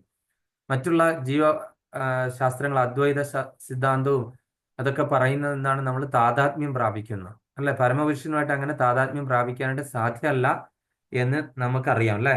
നമ്മളിപ്പം ഈ കൃഷ്ണാബോധസ്ഥരായതുകൊണ്ട് നമുക്കറിയാം നമ്മൾ ഭഗവാനുമായിട്ട് ഒരിക്കലും തുല്യരല്ല. അങ്ങനെ താതാത്മ്യം ഒന്നും പ്രാപിക്കാനായിട്ടൊന്നും സാധ്യമല്ല എന്ന് നമുക്കറിയാവുന്നത് കൊണ്ട്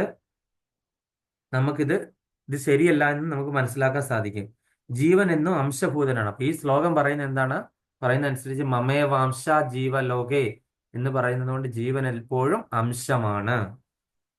സനാതന എന്ന് പറയുന്നത് എന്താണ്? അതൊരിക്കലും ആരും ഉണ്ടാക്കിയതല്ല. അതുകൊണ്ടാണ് നമ്മളുടെ ധർമ്മം, അല്ലെങ്കിൽ നമ്മളിപ്പം ഹിന്ദു എന്നൊക്കെ പേരിൽ അറിയപ്പെടുന്ന ഈ ധർമ്മം സനാതന ധർമ്മമാണ്. ആരെങ്കിലും ഉണ്ടാക്കിയതാണോ? അല്ല. എപ്പോഴേ ഉണ്ടായിരുന്നതാണ്, എന്നോ ഉണ്ടായിരുന്നതാണ് അല്ലേ? ഭഗവാൻ സനാതനാണെന്ന് പറയുന്നത് പോലെ തന്നെ നമ്മുടെ ആത്മാവും സനാതനാണ്.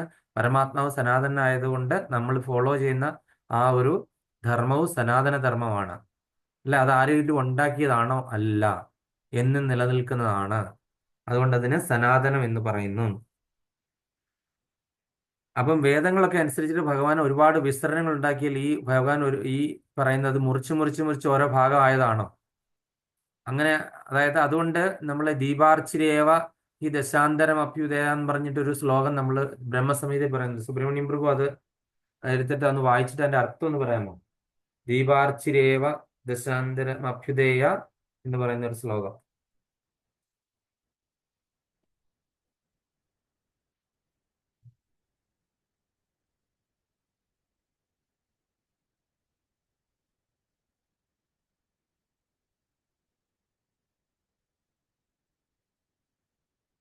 മ്യൂട്ടാണ് പ്രഭു. കൃഷ്ണ. ദീപാർച്ചിരേവ ഹി ദശാന്തരമഭ്യുപേത്യ ദീപായതേ വിവൃതഹേതു സമാനധർമ്മ യസ്താദൃഗേവ ഹി ച വിഷ്ണുദയാ വിഭാതി ഗോവിന്ദമാദിപുരുഷം തമഹം ഭജാമി. ഹരേ കൃഷ്ണ. അതായത് ഒരു ദീപത്തിൽ നിന്ന് മറ്റൊരു ദീപം കൊളുത്തി അനേക ദീപങ്ങൾ വരുന്നു. നമ്മളിപ്പോ ഒരു ദീപം, നമ്മൾ ദീപാവലിക്കൊക്കെ കൊളുത്തുന്ന മെയിനായിട്ട് ഒരു ദീപം ആൾട്ടറി വിളക്ക് കത്തിച്ചിട്ട് ആ വിളക്കിൽ നിന്ന് ഒരു കൊടിവിളക്കിൽ എടുത്തുകൊണ്ട് കത്തിച്ചിട്ട് മറ്റനേകം ദീപങ്ങൾ കത്തിച്ചു വെക്കും അല്ലേ? അപ്പൊ ആദ്യം കത്തിച്ചു വെച്ച ദീപത്തിന്റെ പ്രഭയിൽ എന്തെങ്കിലും വ്യത്യാസം വരുമോ? ഇല്ല, അത് അതേപോലെ കത്തും അല്ലെ? ഇത്രയും ദീപങ്ങൾ ഒരുപോലെ നിന്ന് പ്രകാശിക്കും. അപ്പൊ ഭഗവാൻ ഒരുപാട് അവതാരങ്ങൾ എടുത്തു കഴിഞ്ഞാൽ ഭഗവാന്റെ ആ ഒരു ശേഷി, അല്ലെങ്കിൽ ആ ഒരു വൈഭവം, അല്ലെങ്കിൽ ആ ഒരു ഇത് കുറയുമോ? ഭഗവാന്റെ ആ ഒരു സത്തയ്ക്കോ അല്ലെങ്കിൽ ആ ഇതിനെന്തെങ്കിലും കുറവ് വരുമോ? ഇല്ല. പക്ഷെ മറ്റു പല ശാസ്ത്രങ്ങളും പറയുന്നത് ഭഗവാൻ ഒരുപാട് വിസ്തരണങ്ങൾ എടുത്തു കഴിഞ്ഞപ്പോൾ എന്താണ്, ഭഗവാന്റെ ആ ഒരു ഇതെല്ലാം ശേഷിച്ചു, ഭഗവാന്റെ ശക്തിയെല്ലാം കുറഞ്ഞു എന്നൊക്കെ പറയുന്ന വിശ്വസിക്കുന്ന പ്രമാണങ്ങൾ ഒരുപാടുണ്ട്. അങ്ങനെ വിശ്വസിക്കുന്നവർ ഇപ്പോഴും ഉണ്ട്. അടിയറവ് പറഞ്ഞ് അവരൊരുപാട് വേദങ്ങളിൽ നിന്ന് അവിടെ നിന്നൊക്കെ പ്രമാണങ്ങൾ എടുത്ത് വളച്ചൊടിച്ചിട്ട് അവരതിനെ ന്യായീകരിക്കുന്നവരുണ്ട്. അപ്പൊ എന്ന് പറഞ്ഞാലോ, ഭഗവാൻ എത്ര വിസ്തരണങ്ങൾ എടുത്തു കഴിഞ്ഞാലും ഭഗവാന്റെ ആ ഒരു പ്രഭയിൽ അല്ലെങ്കിൽ ആ ഒരു ചൈതന്യത്തിൽ ഒരു കുറവ് സംഭവിക്കുന്നില്ല. ഒരു ദീപത്തിൽ നിന്ന് മറ്റനേകം ദീപങ്ങൾ ഉണ്ടാകുന്ന പോലെ ആദ്യം ഉണ്ടായിരുന്ന ദീപത്തിന് ഒരു വ്യത്യാസവും വരുന്നില്ല, എത്ര അവതാരങ്ങൾ എടുത്താലും എത്ര അംശങ്ങൾ എടുത്താലും. അപ്പൊ അതുകൊണ്ടാണ് നമ്മൾ വേറൊരു ശ്ലോക ഉപനിഷത്ത് പറയുന്നത്, ഏതാണെന്ന് ഓർമ്മയുണ്ടോ? ഓം പൂർണ്ണമിതം പൂർണ്ണാത് പൂർണ്ണമുദച്യതേ പൂർണ്ണസ്യ പൂർണ്ണമാദായ പൂർണ്ണമേവാവശിഷ്യതേ. ഓം ശാന്തി ശാന്തി ശാന്തി. എന്താണ് അതിന്റെ അർത്ഥം? പൂർണ്ണമത പൂർണ്ണമിതം. പൂർണ്ണത്തിൽ നിന്ന് പൂർണ്ണം കുറച്ചാൽ പൂർണ്ണം അവശേഷിക്കുന്നു. അതെങ്ങനെയാണ്?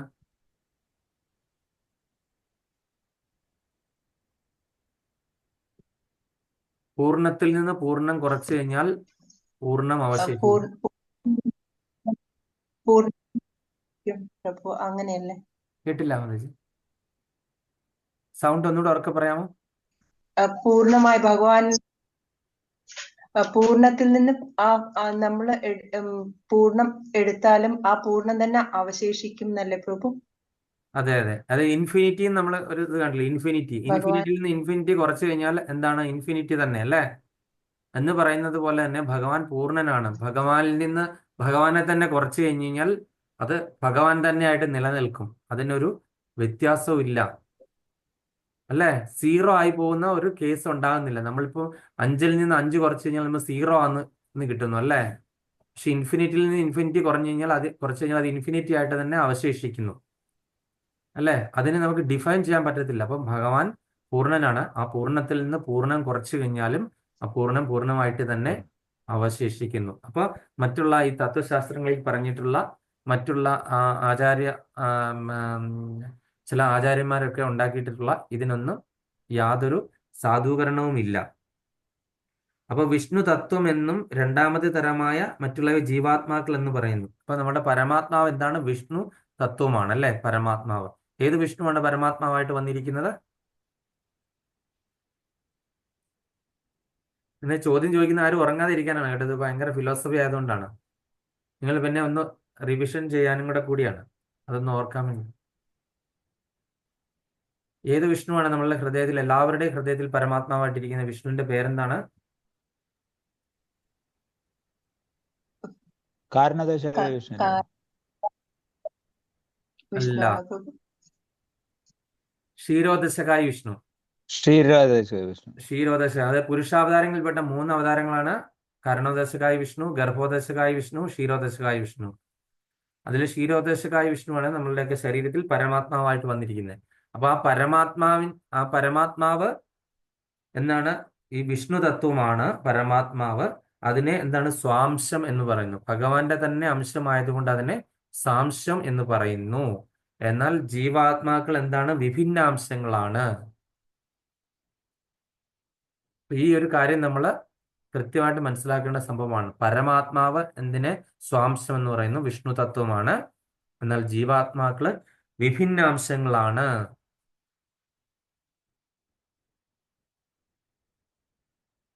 അപ്പൊ ആ സ്വാംശത്തിൽ നിന്ന് പോകുന്നതാണ് എന്താണ്? വിഭിന്നാംശം അല്ലെ? സ്വാംശത്തിൽ നിന്ന് തന്നെയാണ് ഈ വിഭിന്നാംശത്തിന്റെ ഉറവിടം എന്ന് നമ്മൾ മനസ്സിലാക്കണം. അപ്പൊ വിഷ്ണു തത്വമാണ് വിഭിന്നാംശങ്ങൾ ജീവാത്മാക്കളും. സ്വാംശങ്ങളിൽ ശ്രീരാമൻ, നരസിംഹം, വിഷ്ണുമൂർത്തി എന്നിവരും വൈകുണ്ഠ ഗ്രഹങ്ങളിലുള്ള പ്രധാന ദേവതമാർ ഉൾപ്പെടും. അപ്പൊ സാംശങ്ങളാണ് വിഷ്ണുവിന്റെ രാമാദിമൂർത്തിഷു കലാനിയമേന തിഷ്ഠൻ എന്ന് പറഞ്ഞ ആ ശ്ലോകം കൂടെ ഒന്ന് വായിച്ചേ പ്രഭു.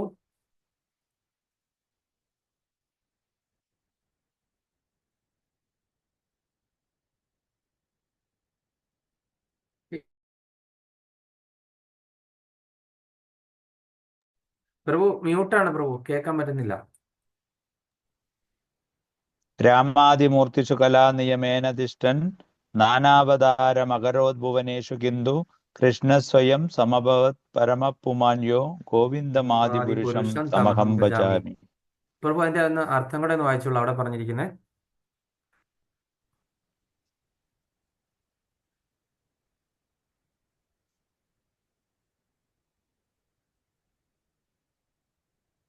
രാമൻ, നരസിംഹൻ എന്ന് പറയുന്നിട്ടുള്ള ഒരുപാട് അവതാരങ്ങൾ എടുത്തിട്ടുണ്ടെങ്കിലും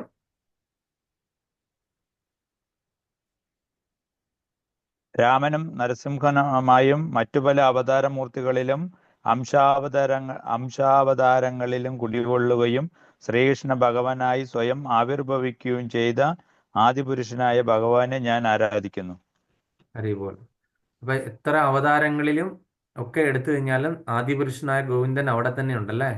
അപ്പം ആ എന്താണ് സ്വാംശങ്ങളായിട്ടുള്ള അവതാരങ്ങളാണ് നമ്മളിപ്പോൾ കണ്ടത് അല്ലേ. വിഷ്ണുവും അങ്ങനെയുള്ള വിഷ്ണു തത്വം എന്നുള്ള ആ സാംശങ്ങളും അതുപോലെ വിഭിന്നാംശങ്ങളായിട്ടുള്ള ജീവാത്മാക്കളും.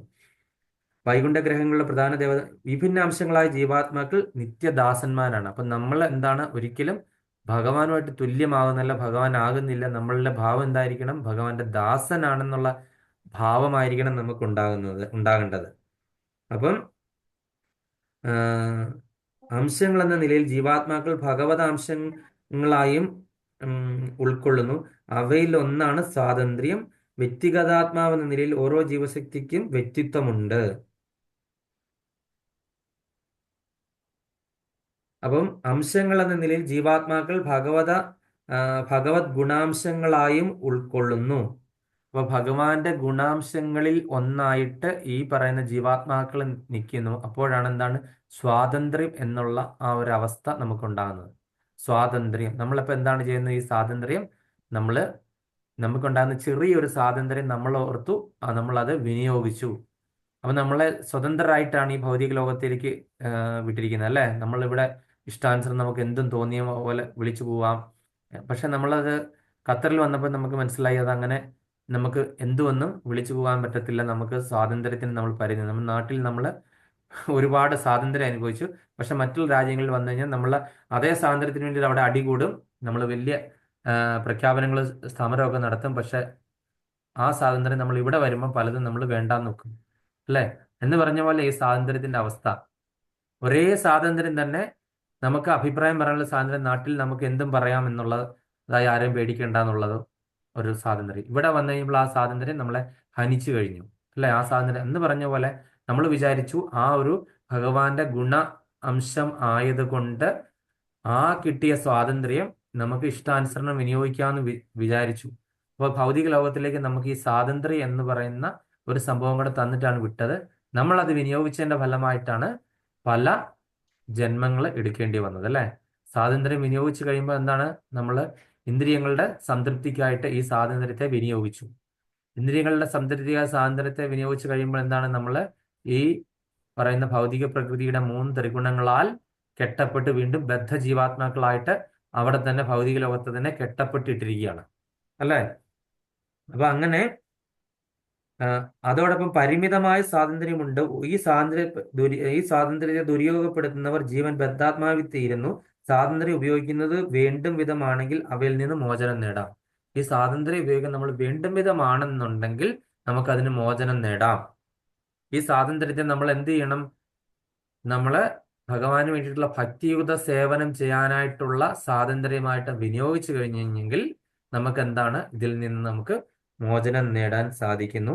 അപ്പോൾ ആ ജീവാത്മാവ് ഗുണങ്ങളാൽ ശാശ്വതത്വം ഉണ്ടെന്ന് നമുക്ക് മനസ്സിലാകും. അപ്പൊ ഈ ഗുണങ്ങൾ കൊണ്ട് നമുക്ക് ശാശ്വതത്വം ഉണ്ടെന്ന് മനസ്സിലാകും. അപ്പോൾ അങ്ങനെ മുക്തനായ ഒരു ജീവാത്മാവ് ഭൗതിക പ്രകൃതിയുടെ ത്രിഗുണങ്ങൾക്ക് അടിമയാകില്ല ഒരിക്കലും. ബദ്ധമായ ജീവിതത്തിൽ ആ ജീവൻ ഭൗതികമായ ത്രിഗുണങ്ങൾക്ക് വശപ്പെടുകയും അങ്ങനെ പ്രേമഭരിതമായ ഭക്തി സേവനം ചെയ്യാൻ മറന്നു പോവുകയും ചെയ്തേക്കാം. അതിന്റെ ഫലമായി ഭൗതിക ലോകത്തിൽ തന്റെ ജീവിതം നിലനിർത്താൻ ഏറെ ക്ലേശപ്പെടാനായിട്ട് ഇടവരും. അത് തന്നെയാണ് ഈ ശ്ലോകം പറയുന്നത്. ഏറെ ക്ലേശപ്പെടുന്നു അല്ലെ. അവൻ കഠിനാധ്വാനം ചെയ്യുന്നു എന്നാണ് ഈ ശ്ലോകത്തിന്റെ വിവർത്തനത്തിൽ പറയുന്നത് അല്ലെ. അപ്പൊ എന്തുകൊണ്ടാണ് ബദ്ധനായ വരിഞ്ഞു മുറുക്കപ്പെട്ട ജീവിതത്തിൽ ഈ ജീവൻ ഭൗതിക പ്രകൃതിയുടെ ത്രിഗുണങ്ങൾക്ക് അടിമയാകുന്നു, അങ്ങനെ വശപ്പെടുകയും പ്രേമഭരിതമായ ഭക്തിയുത സേവനം ചെയ്യുവാനായിട്ട് മറന്നു പോവുകയും ചെയ്യുന്നു. നമ്മളെല്ലാവരും അങ്ങനെ മറന്നുപോയ ജീവാത്മാക്കളാണ് അല്ലെ. ഭക്തി യുദ്ധ സേവനം ചെയ്യാനായിട്ട് നമുക്കപ്പോൾ ഓർമ്മ ഭഗവാൻ തന്നു. നമ്മളൊരു സത്സംഗത്തിൽ വന്നു വിട്ടു. നമ്മളൊരു ആത്മീയ ഗുരുവിന്റെ ശ്രീലപ്രഭുപാദരുടെ ആ ഒരു പടയാളികളായിട്ട് ഇങ്ങനെ മുന്നോട്ട് പോകുന്ന സമയത്ത് നമ്മളെ ഇതിനെ ഓർമ്മപ്പെടുത്തുന്നു. ഓരോരോ സത്സംഗങ്ങളും അദ്ദേഹത്തിന്റെ ഓരോ ടീച്ചിങ്സും നമ്മളെ ഓർമ്മപ്പെടുത്തുന്നു നമ്മളുടെ യഥാർത്ഥ അവസ്ഥ എന്തായിരുന്നു. നമ്മൾ ഈ മറന്നുപോയ നമ്മളുടെ ആ അവസ്ഥ എന്താ, നമ്മൾ എന്താണ് നമ്മൾ മറന്നുപോയത്, എന്തുകൊണ്ടാണ് നമ്മൾ ബന്ധനസ്ഥരായത്, എന്തുകൊണ്ട് നമ്മൾ വീണ്ടും ഇവിടെ കെട്ടി ബന്ധനസ്ഥരായി ഇവിടെ തന്നെ വീണ്ടും ഇങ്ങനെ നിൽക്കേണ്ടി വരുന്നു. ഇതിനെ നമ്മൾ ഓർമ്മപ്പെടുത്താനായിട്ട് ഭഗവാൻ തന്നെ ആചാര്യന്മാരെ നിയോഗിച്ചു. ആ ആചാര്യന്മാരുടെ സത്സംഗങ്ങളിലൂടെ നമ്മളിത് മനസ്സിലാക്കിയിട്ടും നമ്മൾ വീണ്ടും നമ്മൾ എന്താണ് ഈ ഇന്ദ്രിയ സംതൃപ്തി തന്നെയാണ് നമ്മുടെ ലക്ഷ്യം എന്ന് നമുക്ക് വീണ്ടും തോന്നി തുടങ്ങിയാൽ പിന്നെ ഒരാൾക്ക് നമ്മളെ രക്ഷപ്പെടുത്താനായിട്ട് സാധിക്കില്ല. നമ്മൾ ഈ ഭൗതിക പ്രകൃതിയുടെ നിയമങ്ങൾക്ക് അനുസരിച്ചിട്ട് ജനിച്ചും മരിച്ചും 84 ലക്ഷം യോനിയിൽ കൂടെ ഇങ്ങനെ പോയിക്കൊണ്ടേയിരിക്കണം, അല്ലേ? അപ്പം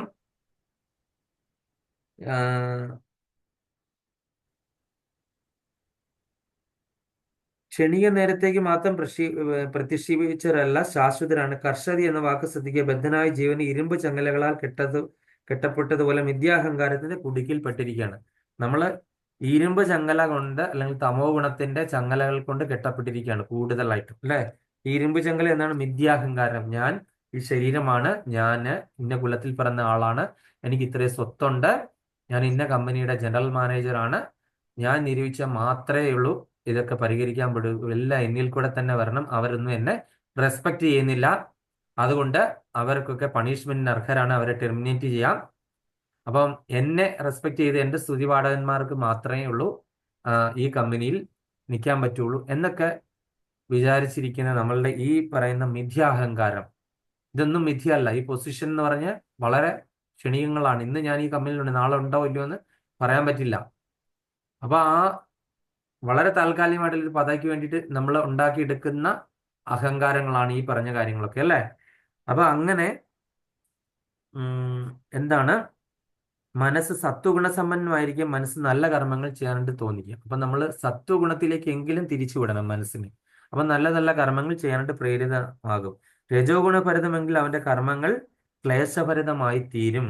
തമസിന് അടിമപ്പെട്ട് കഴിഞ്ഞാൽ താഴ്ന്നതരം ജീവികളുടെ പദവിയിലേക്ക് നീങ്ങും. അത് നമ്മൾ ആ ചാപ്റ്ററിൽ മുഴുവൻ കണ്ടതാണ്, ഭൗതിക പ്രകൃതി ത്രിഗുണങ്ങൾ 14ാമത്തെ ചാപ്റ്ററിൽ.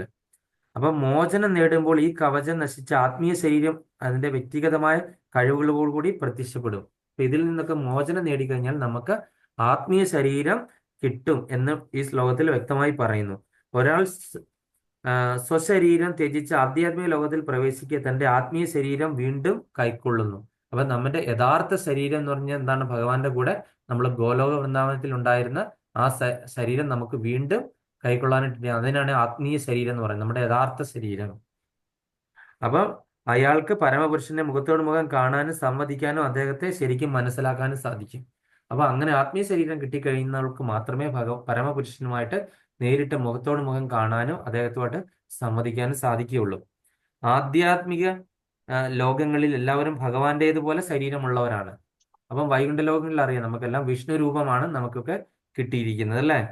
അങ്ങനെ വിവിധ വിഷ്ണുമൂർത്തികൾക്കും ജീവാത്മാക്കൾക്കും തമ്മിൽ വ്യത്യാസമില്ല. അതിനെ എന്താണ് പറയുന്നത്? ഏത് മുക്തിക്കാണ് അത് പറയുന്നത്? സാരൂപ്യമുക്തി. ഭഗവാന്റെ അതേ രൂപത്തിൽ നമുക്ക് കിട്ടുന്ന മുക്തിക്കാണ് സാരൂപ്യമുക്തി എന്ന് പറയുന്നത്.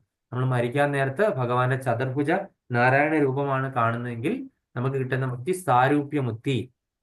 അതുപോലെ തന്നെ മരിക്കാൻ നേരത്ത് ഭഗവാന്റെ രൂപമില്ലാത്ത അവസ്ഥയിലാണ് നമ്മൾ മെഡിറ്റേറ്റ് ചെയ്യുന്നതെങ്കിൽ, അല്ലെങ്കിൽ യോഗികൾക്കൊക്കെ ഉണ്ടാകുന്ന മുക്തി എന്നാണ് സായുജ്യമുക്തി. ഭഗവാന്റെ എന്താണ് ബ്രഹ്മജ്യോതിയിൽ ലയിക്കുന്ന അവസ്ഥ, സായുജ്യമുക്തി. അതുപോലെ തന്നെ ഭഗവാന്റെ ലോകത്തിലേക്കാണ് നമ്മൾ പോകണമെന്ന് ആഗ്രഹിക്കുന്നതെങ്കിൽ അന്ധകാലേച്ച മാമേച്ച സ്മരൻ മുക്ത കളയവരം, ഭഗവാന്റെ ദ്വിഭുജ മുരളീധര ശ്യാമസുന്ദര രൂപത്തിലാണ് നമ്മൾ മെഡിറ്റേറ്റ് ചെയ്യുന്നതെങ്കിൽ, നമ്മൾ ചെല്ലുന്ന അന്ത്യകാലത്ത് നമ്മൾ ആ ഒരു രൂപത്തിലാണ് ഭഗവാനെ മെഡിറ്റേറ്റ് ചെയ്യുന്നതെങ്കിൽ നമ്മൾ എവിടെയാണ്? സാലോക്യമുക്തി, ഭഗവാന്റെ ലോകത്തിലേക്ക് എത്തിച്ചേരുന്നു, ഗോലോക വൃന്ദാവനത്തിലേക്ക്, ഭഗവാന്റെ ഒപ്പം ജീവിക്കാൻ. അങ്ങനെയുള്ളവർ എൻ്റെ കൂടെ ജീവിക്കുമെന്നാണ് ഭഗവാൻ ആ ശ്ലോകത്തിൽ പറഞ്ഞിരിക്കുന്നത്, അല്ലേ? അങ്ങനെ സാലോക്യ മുക്തി, അങ്ങനെ 3 തരത്തിലുള്ള മുക്തിയാണ്. ഒരുപാട് തരത്തിലുള്ള മുക്തിയുണ്ട്. ഇതിലെ മെയിൻ ക്ലാസിഫിക്കേഷൻ ആണ്. ഇതിൽ തന്നെ ഒരുപാട് സബ് ഡിവിഷൻ ഉണ്ട്. ഓരോ ആൾക്കാർ എവിടെ പോകുന്നു, ഏതൊക്കെ ലോകങ്ങളിൽ പോകുന്നു, ഒരുപാട് ഉപരിലോകങ്ങളുണ്ട്, ഒരുപാട് വൈകുണ്ഠ ലോകങ്ങളിലുണ്ട്. അതുപോലെ തന്നെ മറ്റുള്ള ഭൗതിക ലോകത്തിൽ തന്നെ ഉണ്ട് ഉപരിലോകങ്ങളും അധമലോകങ്ങളും, 17, 14 ലോകങ്ങളിലെ അവിടെ പോകുന്ന ആൾക്കാരുണ്ട്. ഇതിനെല്ലാം ക്ലാസിഫിക്കേഷൻ ഉണ്ട്. ഭാഗവതം ഓരോ കാറ്റഗറിയിലുള്ള ആൾക്കാർ എവിടെ എവിടെ ചെല്ലുന്നു എന്നൊക്കെ വ്യക്തമായിട്ട് പറഞ്ഞിട്ടുണ്ട്. അതല്ല നമ്മളുടെ ഉദ്ദേശം. നമ്മൾ ഈ സത്വഗുണത്തിൽ എങ്കിലും ജീവിച്ചു കഴിഞ്ഞു കഴിഞ്ഞാൽ നമുക്ക് എന്താണ്, ഒരു ആത്മീയ ശരീരം സ്വീകരിക്കാനുള്ള ചെറിയ സാഹചര്യമെങ്കിലും ഉണ്ടാകുന്നുണ്ട് എന്നാണ് ഇവിടെ പറഞ്ഞു വരുന്നത്. അപ്പൊ ആത്മീയ ശരീരം സ്വീകരിച്ചാൽ മാത്രമേ നമ്മുടെ യഥാർത്ഥ രൂപം കിട്ടുള്ളൂ. ആ രൂപത്തിൽ മാത്രമേ നമുക്ക് ഭഗവാനോട്ട് സമ്മതിക്കാനോ ഭഗവാനെ കാണാനോ സാധിക്കുകയുള്ളൂ. അപ്പം ആധ്യാത്മിക ലോകങ്ങളിൽ എല്ലാവരും ഭഗവാന്റേതുപോലെ ശരീരമുള്ളവരാണ്. ശരീരഘടനയിൽ വിവിധ വിഷ്ണുമൂർത്തികൾക്കും ജീവാത്മാക്കൾക്കും തമ്മിൽ വ്യത്യാസമില്ല. ഒരു തരത്തിൽ പറഞ്ഞാൽ മുക്തനായ ജീവന് ഭഗവത് കരുണയാൽ ആധ്യാത്മിക ശരീരം ലഭിക്കുന്നു. അപ്പം ഗോലോക വൈകുണ്ഠധാമങ്ങളിലുള്ളവരൊക്കെ തന്നെ ഭഗവാന്റെ രൂപം ഉള്ളവരാണ്. നമ്മൾ കണ്ടിട്ടുണ്ടല്ലോ പല ഇതിലും വിഷ്ണുദൂതന്മാരെ നമ്മൾ അജാമള മോക്ഷത്തിൽ കണ്ടു. അവർ വന്ന് എന്താണ് 4 കൈകളോട് കൂടിയാണ് അല്ലെ, ഭഗവാന്റെ അതേ സ്വരൂപത്തിലാണ് വന്നത് വിഷ്ണുദൂതന്മാർ. 4 പേരുടെ പേരെന്തായിരുന്നു? ന, ര, യ, ന അല്ലെ, 4 പേര് അല്ലെ. നാരായണ എന്നുള്ള 4 പേരാണ്, 4 വിഷ്ണു പാർഷദന്മാരാണ്. 4 പേർക്ക് 4 കൈകൾ വീതം ഉണ്ടായിരുന്നു. നമ്മൾ അജാമുള മോക്ഷത്തിൽ കണ്ടു അല്ലെ. അപ്പൊ നമുക്ക് വിഷ്ണു വൈകുണ്ഠ ലോകങ്ങളിൽ നിന്ന് വന്നിരിക്കുന്ന ആൾക്കാർക്കൊക്കെ 4 കൈകളുണ്ട്, അല്ലെങ്കിൽ വിഷ്ണു രൂപം തന്നെയാണ് അവർ, നമുക്കെന്ന് മനസ്സിലായി അല്ലെ. ആ പാശവും വടിയുമായി കൊണ്ട് അജാമിളനെ വിൽപ്പാട് ചെന്ന് കയറിട്ടോരു കിങ്കരരെ മുൽപ്പുക്കു ചെന്നത് തടുത്തോരു 4 വരെയും അപ്പോളെ നവമി ഹരി നാരായണായ നമ. ആ പാശവും വടിയുമായി കൊണ്ടൊക്കെ അജാമിളനെ വരിഞ്ഞു മുറുക്കി കൊണ്ടുപോകാനായിട്ട് എന്താണ് യമദൂതന്മാർ വന്നപ്പോ അവരെ മുന്നേ ചെന്ന് തടുത്തു. ആര്? വിഷ്ണു പാർഷദന്മാരെ 4 പേര് അല്ലെ. ആ വിഷ്ണു പാർഷദന്മാരെ തടുത്തു. എന്നിട്ട് അജാമിളിന് എന്താണ് വൈകുണ്ഠ ലോകത്തിലേക്ക് തിരിച്ചു വരാനായിട്ടുള്ള മാർഗം പറഞ്ഞു കൊടുത്തിട്ട് അവർ പോയി. അത് തന്നെ നമുക്ക് മോക്ഷം എന്ന് പറയും അല്ലെ. ബദരികാശ്രമത്തിൽ പോയിട്ട് തപസ്സിരിക്കാനായിട്ട് പറഞ്ഞു അജാമിളിനോട് അല്ലെ. അങ്ങനെ അജാമിളന് മോക്ഷം കിട്ടി ബദരികാശ്രമത്തിൽ നിന്ന് പിന്നീട്.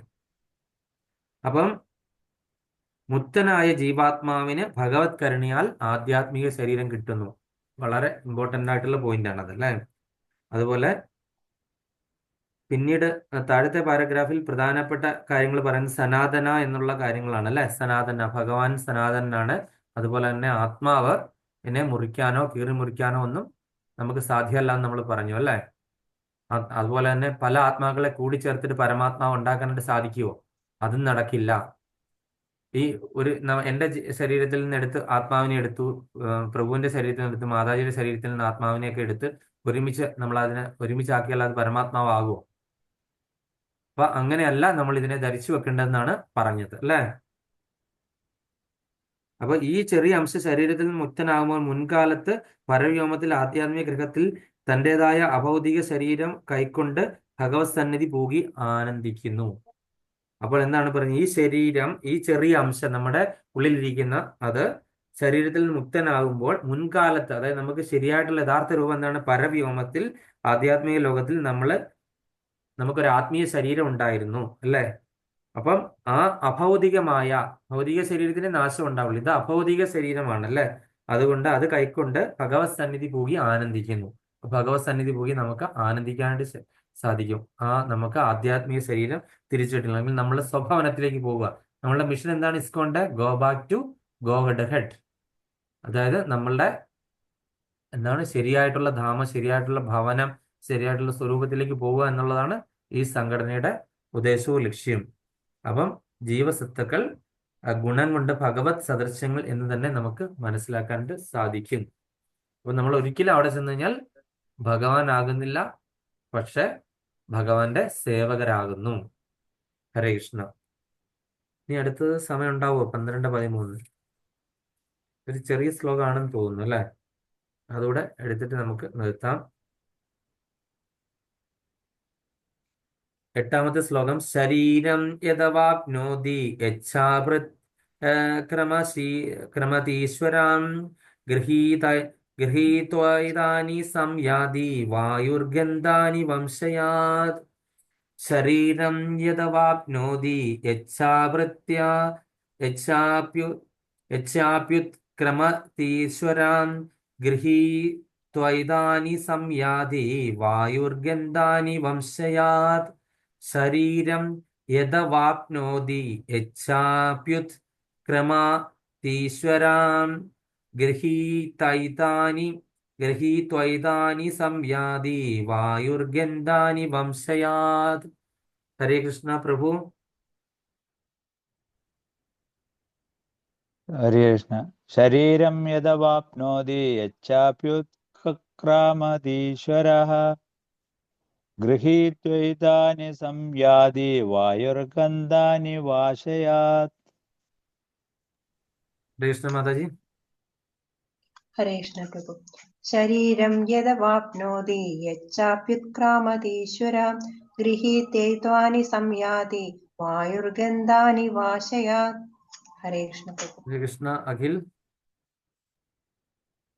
ശരീരം യദവാപ്നോതി യച്ഛാപ്യുത്ക്രമാദീശ്വരാ ഗൃഹീത്വൈതാനി സംയാതി വായുർഗന്ധാനി വാശയാത്.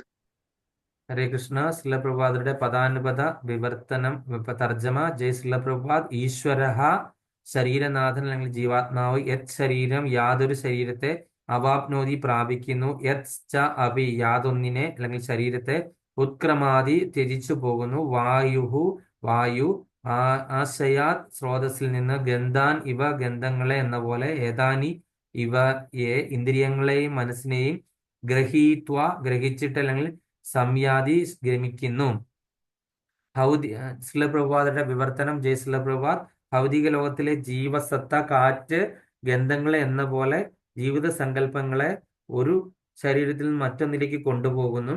അങ്ങനെ ഒരു തരത്തിലുള്ള ശരീരം ഉപേക്ഷിച്ച് മറ്റൊരു തരത്തിലുള്ള ശരീരം സ്വീകരിക്കുന്നു. ഒന്നുകൂടെ വായിക്കാം. ഭൗതിക ലോകത്തിലെ ജീവസത്ത കാറ്റ് ഗന്ധങ്ങളെ എന്ന പോലെ ജീവിത സങ്കല്പങ്ങളെ ഒരു ശരീരത്തിൽ നിന്ന് മറ്റൊരു ശരീരത്തിലേക്ക് കൊണ്ടുപോകുന്നു.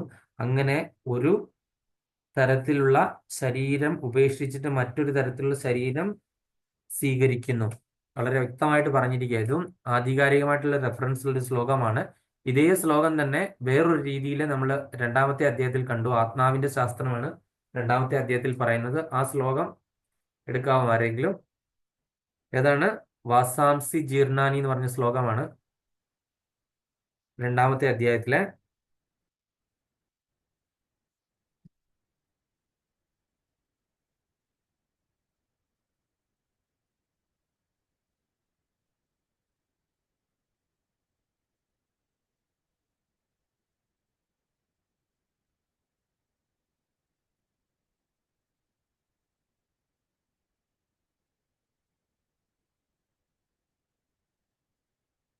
വായിക്കണ ബ്രോ.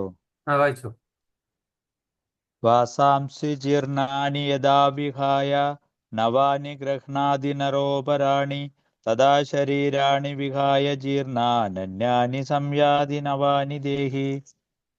പഴകിയ ഉടുപ്പുകൾ മാറ്റി പുതിയവ എടുത്തണിയുന്നത് പോലെ ജീർണിച്ചു ഉപയോഗിക്കാൻ കൊള്ളാത്തതായ ഭൗതിക ശരീരങ്ങൾ ഉപേക്ഷിച്ച് ദേഹി പുതുദേഹങ്ങൾ സ്വീകരിക്കുന്നു. അതായത് അതും ഒരു ആധികാരികമായിട്ടുള്ള. അത് എത്രാമത്തെ ശ്ലോകമാണ്? നമ്പർ 2:22.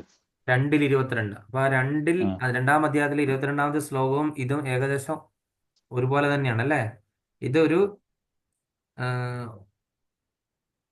ഒരു തരത്തിലുള്ള ശരീരം ഉപേക്ഷിച്ച് മറ്റൊരു തരത്തിലുള്ള ശരീരം സ്വീകരിക്കുന്നു എന്നിവിടെ പറഞ്ഞിരിക്കുന്നു അല്ലെ. കാറ്റ് ഗന്ധങ്ങളെ വഹിച്ചുകൊണ്ട് പോകുന്നത് പോലെ, ഒരു സ്ഥലത്ത് നിന്ന് മറ്റൊരു സ്ഥലത്തേക്ക് വഹിച്ചുകൊണ്ട് പോകുന്നത് പോലെ എന്ന് പറഞ്ഞാൽ ആത്മാവിന് രൂപമില്ല അല്ലേ.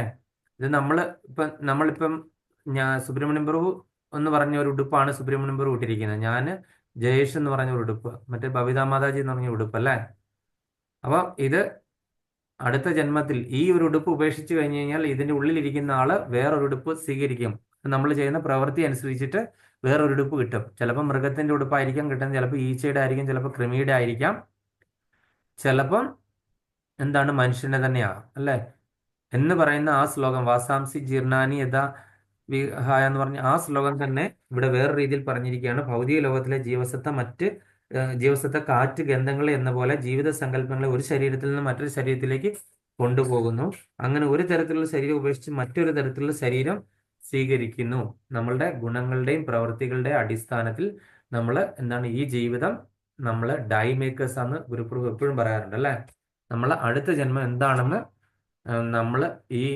നമ്മളിപ്പോൾ ചെയ്തുകൊണ്ടിരിക്കുന്ന ഓരോ പ്രവൃത്തിയും അടുത്ത ജന്മം എന്താണെന്നുള്ളതിന് ഡൈ നമ്മൾ ഉണ്ടാക്കുകയാണ്, അടുത്ത ശരീരം എന്താണെന്നുള്ളതിന് അല്ലേ. അപ്പം ഇതിന്റെ ഭാവാർത്ഥം മാതാജി വായിച്ചോളൂ. മാതാജി.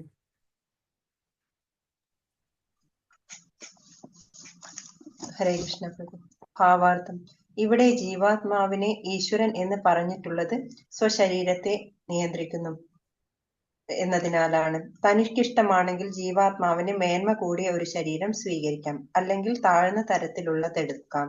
അതിനുള്ള സ്വാതന്ത്ര്യമുണ്ട്. ശരീരത്തിന് വരാവുന്ന മാറ്റം ജീവനെ ആശ്രയിച്ചാണ് ഇരിക്കുന്നത്.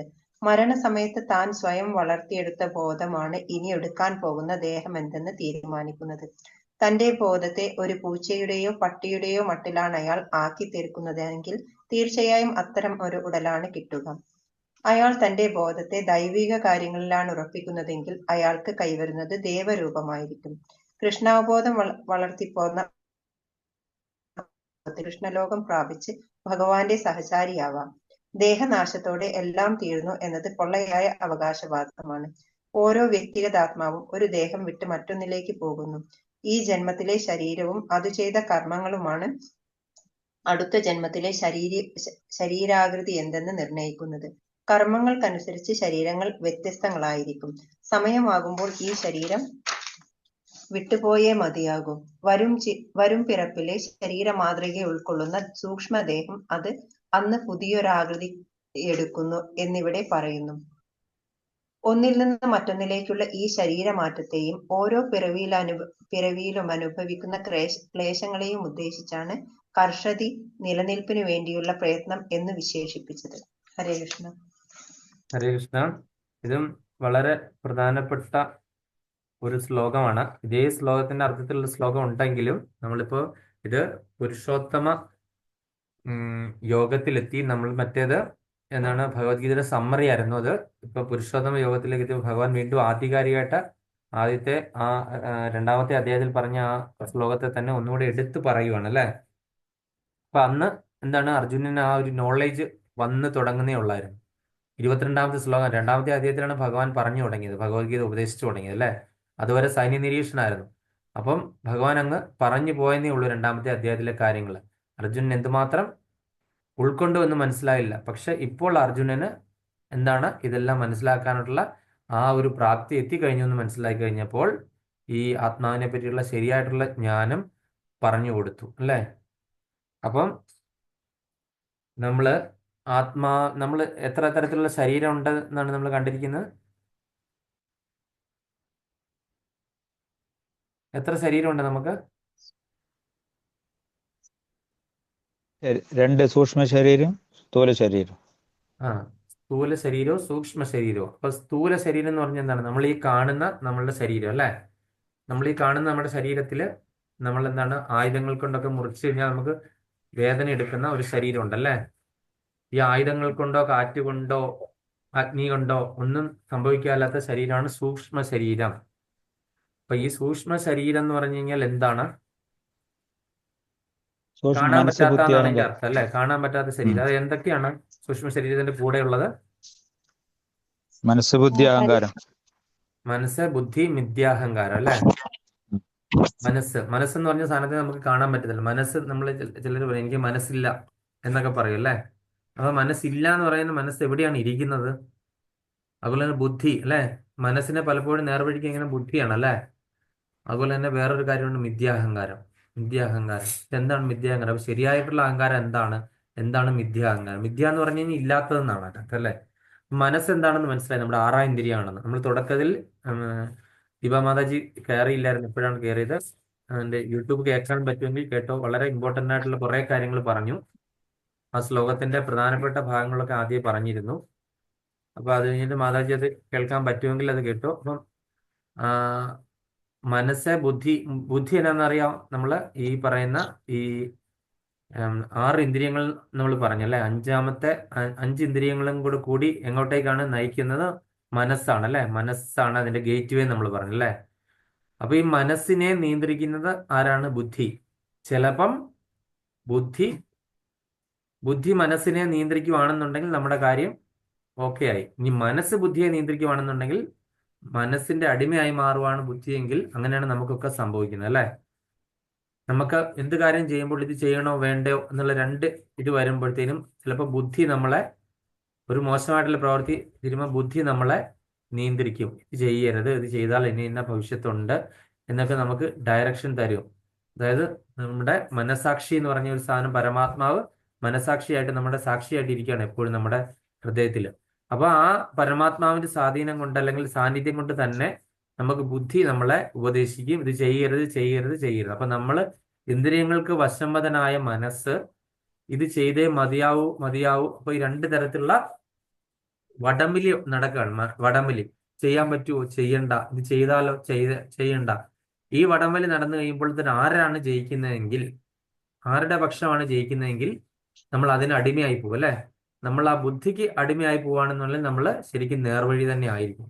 എന്നാൽ മനസ്സിന് അടിമയായി പോവുകയാണെങ്കിൽ അത് മോശം കാര്യങ്ങളാണ്. പിന്നീട് അതിനെപ്പറ്റി നമ്മൾ ദുഃഖിക്കേണ്ടി വരും അല്ലെ. നമുക്ക് രണ്ട് രീതിയിൽ നമുക്ക് ആശയക്കുഴപ്പമാണ്. ഇത് ചെയ്യണോ വേണ്ടയോ, ഈ പ്രവൃത്തി നല്ലതാണോ വേണ്ടയോ.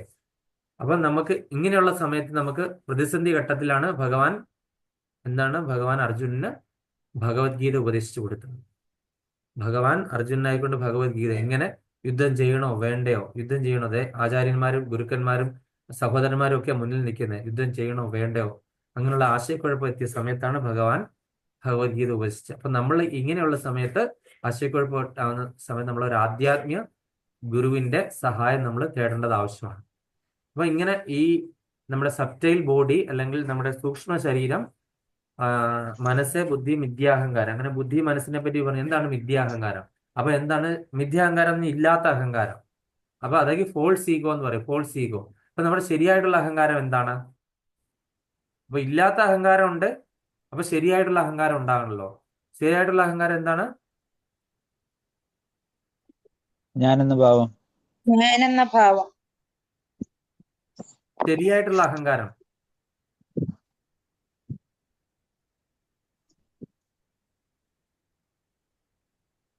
നമ്മളെ തൊട്ട് മുൻപേ പഠിച്ച ഭഗവാൻ ശ്ലോകത്തിലാണ് ശരിയായിട്ടുള്ള അഹങ്കാരം നമ്മൾ പഠിച്ചത്. എല്ലാം ഭഗവാനാണെന്നുള്ള അല്ല, ഭഗവാനാണെന്നല്ല, നമ്മൾ ഭഗവാന്റെ അംശമാണ്. അതാണ് നമ്മൾ ശരിയായിട്ടുള്ള അഹങ്കാരം. അങ്ങനെ അഹങ്കരിക്കുകയാണെങ്കിൽ യാതൊരു കുഴപ്പമില്ല. നമ്മൾ ഭഗവാന്റെ ശാശ്വത അംശങ്ങളാണ്.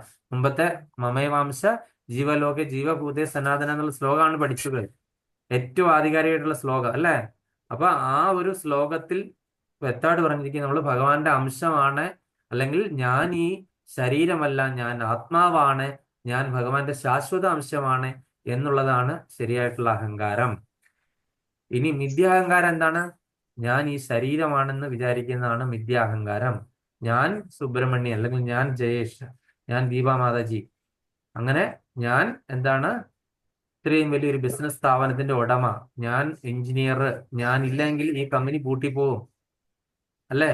അങ്ങനെ ഞാൻ ഞാൻ ഞാൻ എന്ന് വിചാരിച്ചിരിക്കുന്ന ഞാൻ എന്ന് പറയുന്ന സംഭവം തന്നെ വളരെ താൽക്കാലികമാണ് അല്ലേ. അപ്പൊ ആ മിഥ്യാഹങ്കാരം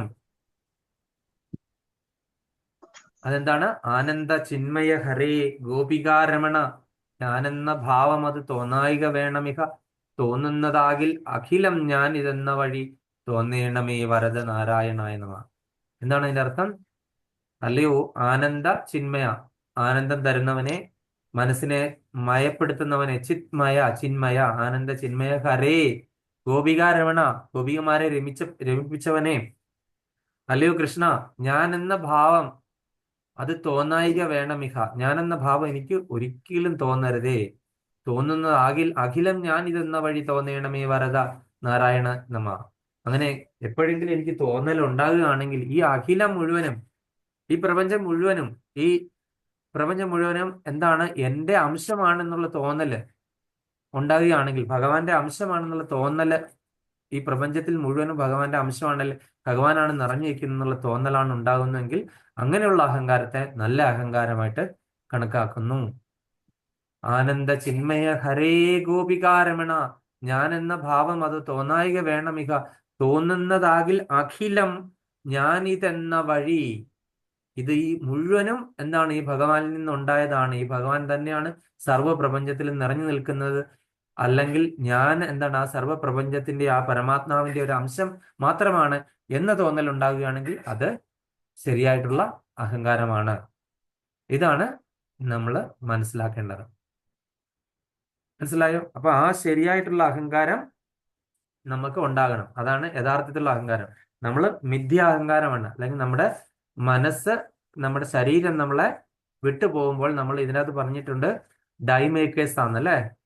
നമ്മുടെ അടുത്ത ശരീരം എന്താണെന്ന് നമ്മൾ ഇവിടെ വെച്ച് തന്നെ തീരുമാനിക്കുന്നു. അപ്പൊ ഈ ഡൈമേക്കേഴ്സ് ആകുന്നത് എന്താണ്? നമ്മളുടെ ആ അവസാന സമയം നമ്മളെ ശരീരം വിട്ടു പോകുമ്പോൾ നമുക്കുണ്ടാകുന്ന അവബോധമാണ് നമ്മളെ അടുത്ത ശരീരം ഏതാണെന്ന് തീരുമാനിക്കുന്നത്, നമ്മുടെ ഉടുപ്പ് ഏതാണെന്ന് തീരുമാനിക്കുന്നത് അല്ലേ? ഏതുടുപ്പാണ്? മൃഗത്തിന്റെ ആണോ, ഉപരിലോകത്തിലുള്ള ജീവജാലങ്ങളുടെ ആണോ, അല്ലെങ്കിൽ സസ്യങ്ങളുടെ ആണോ, കൃമികീടങ്ങളുടെ ആണോ, ഏത് ശരീരമാണെന്ന് തീരുമാനിക്കുന്നതാണ്. അപ്പം കർമ്മങ്ങൾക്കനുസരിച്ച് ശരീരങ്ങൾ വ്യത്യസ്തമാകുന്നു. ദൈവിക കാര്യങ്ങളിലാണ് ഉറപ്പിക്കുന്നതെങ്കിൽ അയാൾക്ക് ദേവരൂപമായിരിക്കും കൈവരിക്കുന്നത്. കൃഷ്ണാവബോധം വളർത്തി പോകുന്ന ഒരാൾക്ക് ആധ്യാത്മിക ലോകത്തിലെ കൃഷ്ണലോകം പ്രാപിച്ച് ഭഗവാന്റെ സഹചാരിയാകാമെന്ന് വ്യക്തമായിട്ട് ശ്രീല പ്രഭുപാദർ പറഞ്ഞിരിക്കുകയാണ്. സേവകനാകാം. ദേഹനാശത്തോടെ എല്ലാം തീർന്നു എന്നത് പൊള്ളയായിട്ടുള്ള അവകാശമാണ്. ഓരോ വ്യക്തിഗത ആത്മാവിനും ദേഹം വിട്ട് മറ്റൊന്നിലേക്ക് പോകുന്നു. ഈ ജന്മത്തിലെ ശരീരവും അത് ചെയ്ത കർമ്മങ്ങളുമാണ് അടുത്ത ജന്മത്തിലെ ശരീരാകൃതിയെ നിർണ്ണയിക്കുന്നത്. അതാണ് ഞാൻ പറഞ്ഞ ഡൈമേക്കേഴ്സ്. കർമ്മങ്ങൾക്കനുസരിച്ച് ശരീരങ്ങൾ വ്യത്യസ്തങ്ങളായിരിക്കുന്നു. സമയമാകുമ്പോൾ ഈ ശരീരം വിട്ടുപോയേ മതിയാവുള്ളൂ. വരും പിറപ്പിലെ ശരീര മാതൃകൾ ഉൾക്കൊള്ളുന്ന സൂക്ഷ്മ ദേഹം അന്ന് പുതിയൊരു ആകൃതി എടുക്കുന്നു എന്നിവിടെ പറയുന്നു. ഒന്നിൽ നിന്ന് മറ്റൊന്നിലേക്കുള്ള ഈ ശരീരത്തെയും ഓരോ പിറവിയിലും അനുഭവിക്കുന്ന ക്ലേശങ്ങളെ അനുസരിച്ചിട്ട് കർഷതി, നിലനിൽപ്പിന് വേണ്ടിയുള്ള പ്രയത്നം എന്ന് ഇവിടെ വിശേഷിക്കും. അപ്പം നമ്മൾ നിലനിൽപ്പിന് വേണ്ടി വളരെയധികം കഷ്ടപ്പെട്ടുകൊണ്ടിരിക്കുകയാണ്. അപ്പോൾ നമുക്ക് എപ്പോഴാണ് ഒരു തീരുമാനം ശരിക്കും എടുക്കാൻ, നമ്മൾ ഇതെല്ലാം മനസ്സിലാക്കി എന്നിട്ട് നമുക്കൊരു തീരുമാനം എടുക്കാൻ പറ്റുന്നില്ല. ഒരു സുപ്രഭാതം കൊണ്ടൊന്നും ഒരു തീരുമാനം എടുക്കാൻ പറ്റത്തില്ല. അപ്പോൾ എന്ത് ചെയ്യണം? നമ്മൾ പ്രാക്ടീസ് ചെയ്യണം, സ്ഥിരം പ്രാക്ടീസ് ചെയ്യണം. അപ്പൊ നമ്മൾ എന്താണ്, ജപത്തിൽ കൂടെ, ഹരിനാമ ജപത്തിൽ കൂടെ നമ്മൾ അതിനെ പ്രാപ്തരാക്കി എടുക്കുക. നമ്മുടെ വിളഭൂമി, അതായത് എന്താണ്, ഉഴുന്നുഴുന്ന് ഭക്തി ലതാബീജം നനച്ച് നമ്മൾ അതിനെ വളർത്തണം. നമ്മൾ അത് ചെയ്തിട്ടില്ല എങ്കിൽ നമ്മൾ ഓരോ സമയവും നമുക്ക് നഷ്ടപ്പെട്ടുകൊണ്ടിരിക്കുകയാണ്. അല്ലെങ്കിൽ ഒരു 70-80 വയസ്സ് കഴിഞ്ഞിട്ട് ഇത് ചെയ്യാമെന്ന് വിചാരിച്ചു കഴിഞ്ഞാൽ നമുക്ക് ആ സമയത്ത് കുറെ അസുഖങ്ങളും വാതപിത്ത കഫ പീഡകളാലൊക്കെ നമ്മൾ കഷ്ടപ്പെട്ടിരിക്കുന്ന സമയത്ത് ഇതൊന്നും ഓർക്കാനോ ഒന്നും നമുക്ക് പറ്റില്ല, അല്ലേ? അപ്പൊ അതുകൊണ്ട് നമ്മൾ ചെയ്യേണ്ടത്, ഇതുവരെ നമുക്ക് സമയം നമ്മുടെ പോയിട്ടേ ഇല്ല. നമ്മൾ അതുകൊണ്ട് നമ്മൾ ഇനി ഈ സമയം എന്ന് പറഞ്ഞാൽ ഭഗവാനാണ്, ഭഗവാൻ കാലസ്വരൂപനാണ്, അല്ലേ? അതുകൊണ്ട് ഭഗവാനെ നഷ്ടപ്പെടുത്തി കഴിഞ്ഞാൽ നമുക്ക് കിട്ടില്ല. പോയ സമയം ഒരിക്കലും തിരിച്ചു കിട്ടില്ല. അതുകൊണ്ട് നമ്മൾ സമയം വ്യർത്ഥമാക്കാതെ നമ്മൾ ഭഗവാന്റെ നാമജപത്തിൽ കൂടെ നമ്മൾ പരിശുദ്ധരാകുക. അതുപോലെ തന്നെ ഭക്തിയുത സേവനം പ്രാക്ടീസ് ചെയ്യുക. പ്രാക്ടീസ് ചെയ്തേ മതിയാവുള്ളൂ. അങ്ങനെ നമ്മളുടെ മനസ്സിനെ പൂർണ്ണമായിട്ടും നമ്മൾ ഭഗവാനിൽ ഉറപ്പിച്ചു നിർത്തുക. അപ്പൊ എല്ലാവർക്കും ഭഗവാന്റെ കൃപയുണ്ടാകട്ടെ. ഹരേ കൃഷ്ണ, ഹരി ബോൾ, സർവകൃഷ്ണാർപ്പണമസ്തു. ഇനി എന്തെങ്കിലും സംശയം ഉണ്ടെങ്കിൽ ചോദിക്കാം. അറിയാവുന്നതാണെങ്കിൽ പറഞ്ഞുതരാൻ ശ്രമിക്കാം. അല്ലെങ്കിൽ ഓരോ പോയിന്റ് പറഞ്ഞിട്ട് നമുക്ക് നിർത്താം. ഹരേ കൃഷ്ണ.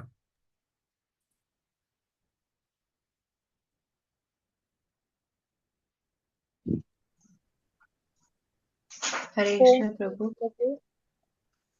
ഹരേ കൃഷ്ണ മാതാജി. 2 മാതാജിമാര് പറഞ്ഞു. അതുകൊണ്ട് ആദ്യം ഏതെങ്കിലും ഒരു മാതാജി പറയാം. ദീപമാതാജി ചോദിച്ചോട്ടെ. ദീപമാതാജി പറഞ്ഞോളൂ. ഞാൻ പോയിന്റ് പറയട്ടെ എന്നാ ചോദിച്ചു. മാതാജി ചോദിച്ചോ? സംശയം ചോദിച്ചു. പോയിന്റ് ആണോ? സംശയം ഉണ്ടോ ബബിത മാതാജിക്ക്? സംശയം ഉണ്ടോ? ആദ്യം സംശയം പ്രഭു.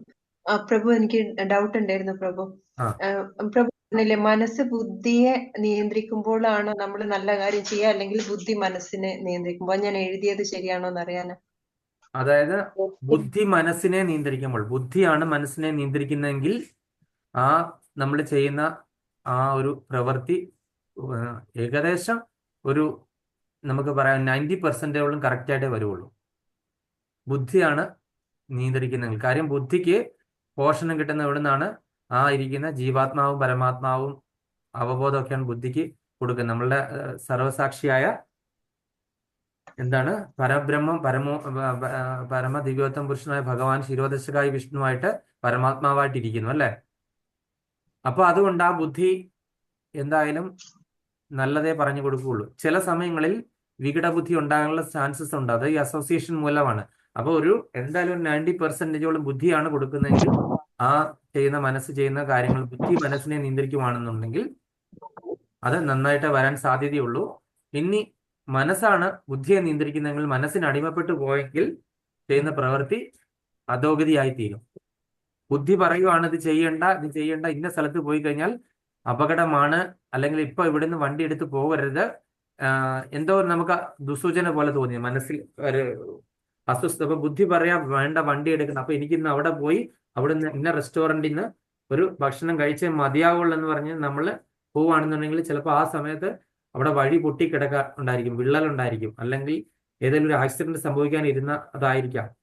നമുക്കൊരു സൂചന നൽകി ബുദ്ധി, ഇന്ന് പോകണ്ട, ഇന്ന് പോകണ്ട, ഇന്ന് എന്തോ ഒരു മോശം ദിവസം പോലെ തോന്നുന്നു. അപ്പോൾ അല്ല, ഇന്ന് എനിക്കത് കഴിച്ചില്ല എങ്കിൽ എനിക്ക് എൻ്റെ നാവിനെ തൃപ്തിപ്പെടുത്തേണ്ട ആ ഒരു ഭക്ഷണം ഇന്ന റെസ്റ്റോറൻറ്റിൽ പോയി കഴിച്ചാലേ പറ്റുള്ളൂ. അപ്പൊ ആ ഒരു പാലം അങ്ങോട്ടേക്ക് പോകുന്ന പാലം പൊളിഞ്ഞായിരിക്കും കിടക്കുന്നത്. അപ്പം വേണമെങ്കിൽ അവിടെ ഉരുൾപൊട്ടൽ പൊട്ടി ആ പാലം തകർന്ന് പോകാറായിരിക്കുന്ന സമയത്തായിരിക്കും ഈ ബുദ്ധിയുടെ നിയന്ത്രണത്തിൽ നിന്ന് മനസ്സിന്റെ നിയന്ത്രണത്തിലായിട്ട് ഈ ജീവാത്മാവ് അങ്ങ് പോകുന്നത്, അല്ലെ, ഇന്ദ്രിയ തൃപ്തിക്കായിട്ട്. അപ്പം എല്ലാം തീർന്നു, അല്ലെ, അധോഗതിയായി മാറി. അതാണ് മാറി. ഒരു ഡൗട്ടും കൂടി ഉണ്ട് പ്രഭു.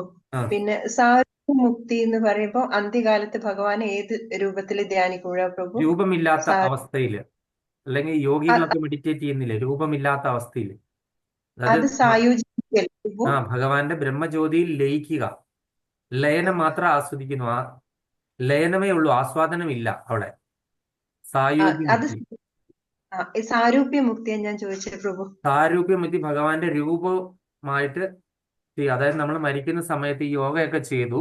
അപ്പം ചതുർഭുജ നാരായണ രൂപത്തിലാണ് മെഡിറ്റേറ്റ് ചെയ്യുന്നതെങ്കിൽ, ചതുർഭുജ നാരായണ രൂപത്തിൽ 4 കൈകളുള്ള വിഷ്ണുവിനെയാണ് മെഡിറ്റേറ്റ് ചെയ്യുന്നതെങ്കിൽ നമ്മൾ ഭഗവാന്റെ അതേ രൂപത്തിൽ എവിടെയാ, വൈകുണ്ഠത്തിലാണ് 4 കൈകളോട് കൂടി നമ്മൾ ഇരിക്കുന്നത്, അല്ലെ, വൈകുണ്ഠ ലോകങ്ങളിൽ പോകാനായിട്ട് സാധ്യമാകും. അപ്പൊ സാരൂപ്യമുക്തി, രൂപത്തോടു കൂടിയുള്ള മുക്തി. പിന്നെ അടുത്തത് ഭഗവാന്റെ ലോകത്തിലേക്ക് ഭഗവാൻ ഭഗവത്ഗീതയിൽ പറഞ്ഞിരിക്കുന്നത് അന്ത്യകാലേച്ച മാമേച്ച സ്മരൻ മുക്ത കളയവരം. അങ്ങനെ അന്ത്യകാലത്ത് ആരെങ്കിലും എൻ്റെ രൂപത്തിൽ അല്ലെങ്കിൽ ദ്വിഭുജ മുരളീധര ശ്യാമസുന്ദര രൂപത്തിൽ ആരെങ്കിലും എന്നെ മെഡിറ്റേറ്റ് ചെയ്യുവാണെന്നുണ്ടെങ്കിൽ, അല്ലെങ്കിൽ എൻ്റെ നാമത്തിൽ മെഡിറ്റേറ്റ് ചെയ്യുവാണെന്നുണ്ടെങ്കിൽ എന്താണ്, അവര് എൻ്റെ ലോകത്തിൽ വന്ന് എന്നോടൊപ്പം ജീവിക്കും എന്നാണ് ഭഗവാൻ ആ ശ്ലോകത്തിൽ പറഞ്ഞിരിക്കുന്നത്. അപ്പൊ അതാണ് സാലോക്യമുക്തി, ഭഗവാന്റെ ലോകത്തിലേക്ക് ചെല്ലാനായിട്ടുള്ള ആ ഒരു ഇത്. ഹരേ കൃഷ്ണ പ്രഭു. ഹരേ കൃഷ്ണ. ഇനി മാതാജി പോയിന്റ് പറഞ്ഞോളൂ, ദീപ മാതാജി. ഹരേ കൃഷ്ണ. ഭൗതിക ജീവിതത്തിലെ ജീവസത്ത കാറ്റ് ഗന്ധങ്ങളെ ഒരു സ്ഥലത്തു നിന്നും മറ്റൊരു സ്ഥലത്തേക്ക് വഹിച്ചുകൊണ്ട് ആത്മാവ് ഒരു ശരീരത്തിൽ നിന്നും മറ്റു ശരീരത്തിലേക്ക് കുടിയേറിക്കൊണ്ടിരിക്കുന്നു. നമ്മുടെ പ്രവൃത്തികളുടെ അടിസ്ഥാനത്തിലായിരിക്കും നമുക്ക് അതിൽ തന്നെ അടുത്ത ജന്മത്തിലേക്ക് നമ്മുടെ ശരീരം നമുക്ക് തിരഞ്ഞെടുക്കാം. എന്നാൽ അത് നമ്മുടെ പ്രവൃത്തിയുടെ അടിസ്ഥാനത്തിൽ മാത്രമായിരിക്കും. ഹരേ കൃഷ്ണ. അപ്പൊ നമ്മള് പറഞ്ഞു നമുക്ക് അടുത്ത ജന്മം എന്ത് വേണമെന്ന് നമുക്ക് തന്നെ തീരുമാനിക്കാണ്ട് പറ്റും. നമ്മുടെ കർമ്മത്തിനെ അടിസ്ഥാനപ്പെടുത്തിയാണ് നമുക്ക് അടുത്ത ശരീരം കിട്ടുന്നത്. അതുപോലെ ഒരു കാറ്റ് ഒരു ഗന്ധത്തെ വഹിച്ചുകൊണ്ട് ഒരു സ്ഥലത്ത് നിന്ന് മറ്റൊരു സ്ഥലത്തേക്ക് പോകുന്നത് പോലെ ഒരു ദേഹി ഒരു ശരീരം വിട്ട് മറ്റൊരു ശരീരം സ്വീകരിക്കുന്നു. ഹരേ കൃഷ്ണ. Thank you Mataji. സുബ്രഹ്മണ്യം പ്രഭു. ഭഗവാൻ പറയുന്ന എൻ്റെ ശാശ്വതാംശങ്ങളാണ് ഈ ലോകത്തിലുള്ള ബദ്ധരായ സകല ജീവികളും. അവർ ബദ്ധരായത് സത്വരജ തമോ ഗുണങ്ങളാലാണ്. കാരണം നമ്മുടെ ഇന്ദ്രിയങ്ങളുടെ തൃപ്തിക്കായി മനസ്സും കൂടി ചേർന്നത് കൊണ്ട്.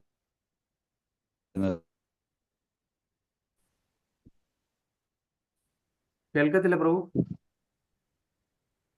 കേട്ടല്ലോ. അവസാനം പറഞ്ഞ കേട്ടില്ല. കാരണം നമ്മുടെ ഇന്ദ്രിയ പ്രഭു അവസാനം പറഞ്ഞത് മാത്രം. നമ്മുടെ ഇന്ദ്രിയങ്ങളുടെ തൃപ്തിക്കായി ചേർന്ന് കഠിനാധ്വാനം ചെയ്യുന്നത് കൊണ്ടാണ്. അതെ, ഇന്ദ്രിയങ്ങളുടെ തൃപ്തിക്ക് വേണ്ടിയിട്ട് നമ്മൾ എന്താണ് തൃപ്തിക്ക് വേണ്ടി ഇപ്പോഴും കഠിനാധ്വാനം ചെയ്തുകൊണ്ടിരിക്കുകയാണ്, അല്ലെ, ഇന്ദ്രിയങ്ങളെ തൃപ്തിപ്പെടുത്താൻ വേണ്ടിയിട്ട് നമ്മള്. അപ്പൊ എന്താണ്, ഋഷികേശ സേവനം ഭക്തി രുച്ചതേ. നമ്മളപ്പോ ഇന്ദ്രിയങ്ങളുടെ നാഥനായിട്ടുള്ള എന്താണ് ഭഗവാനെ തൃപ്തിപ്പെടുത്തുകയാണെന്നുണ്ടെങ്കിൽ നമ്മുടെ ഇന്ദ്രിയങ്ങൾ തനിയെ സംതൃപ്തരായിക്കൊള്ളും. അതായിരുന്നു നമ്മൾ അവിടെ പറഞ്ഞത്. ഇനി ആർക്കെങ്കിലും പോയിന്റ്സ് ഉണ്ടോ? ബബിത മാതാജി. ഹരേ കൃഷ്ണ ഹരേ പ്രഭു. ഹരേ കൃഷ്ണ. ദീപമാതാജി പറയണം. മാതാജി പറഞ്ഞു. ബബിത മാതാജി. ഭഗവാനും നമ്മളും തുല്യരാണ്, പക്ഷെ അളവിൽ വ്യത്യാസമാണ്. ഭഗവാൻ വിഭുവും നമ്മൾ അണുവുമാണ്. ഇതാണ് ഭേദതത്വം. ഇത് ശ്രീല പ്രഭുപാദര് ഉണ്ടാക്കിയ തത്വമല്ലേ പ്രഭുത്? അല്ല, ചൈതന്യ ഓരോ മഹാപ്രഭു. ജീവാത്മാവിനും ചൈതന്യ മഹാപ്രഭു.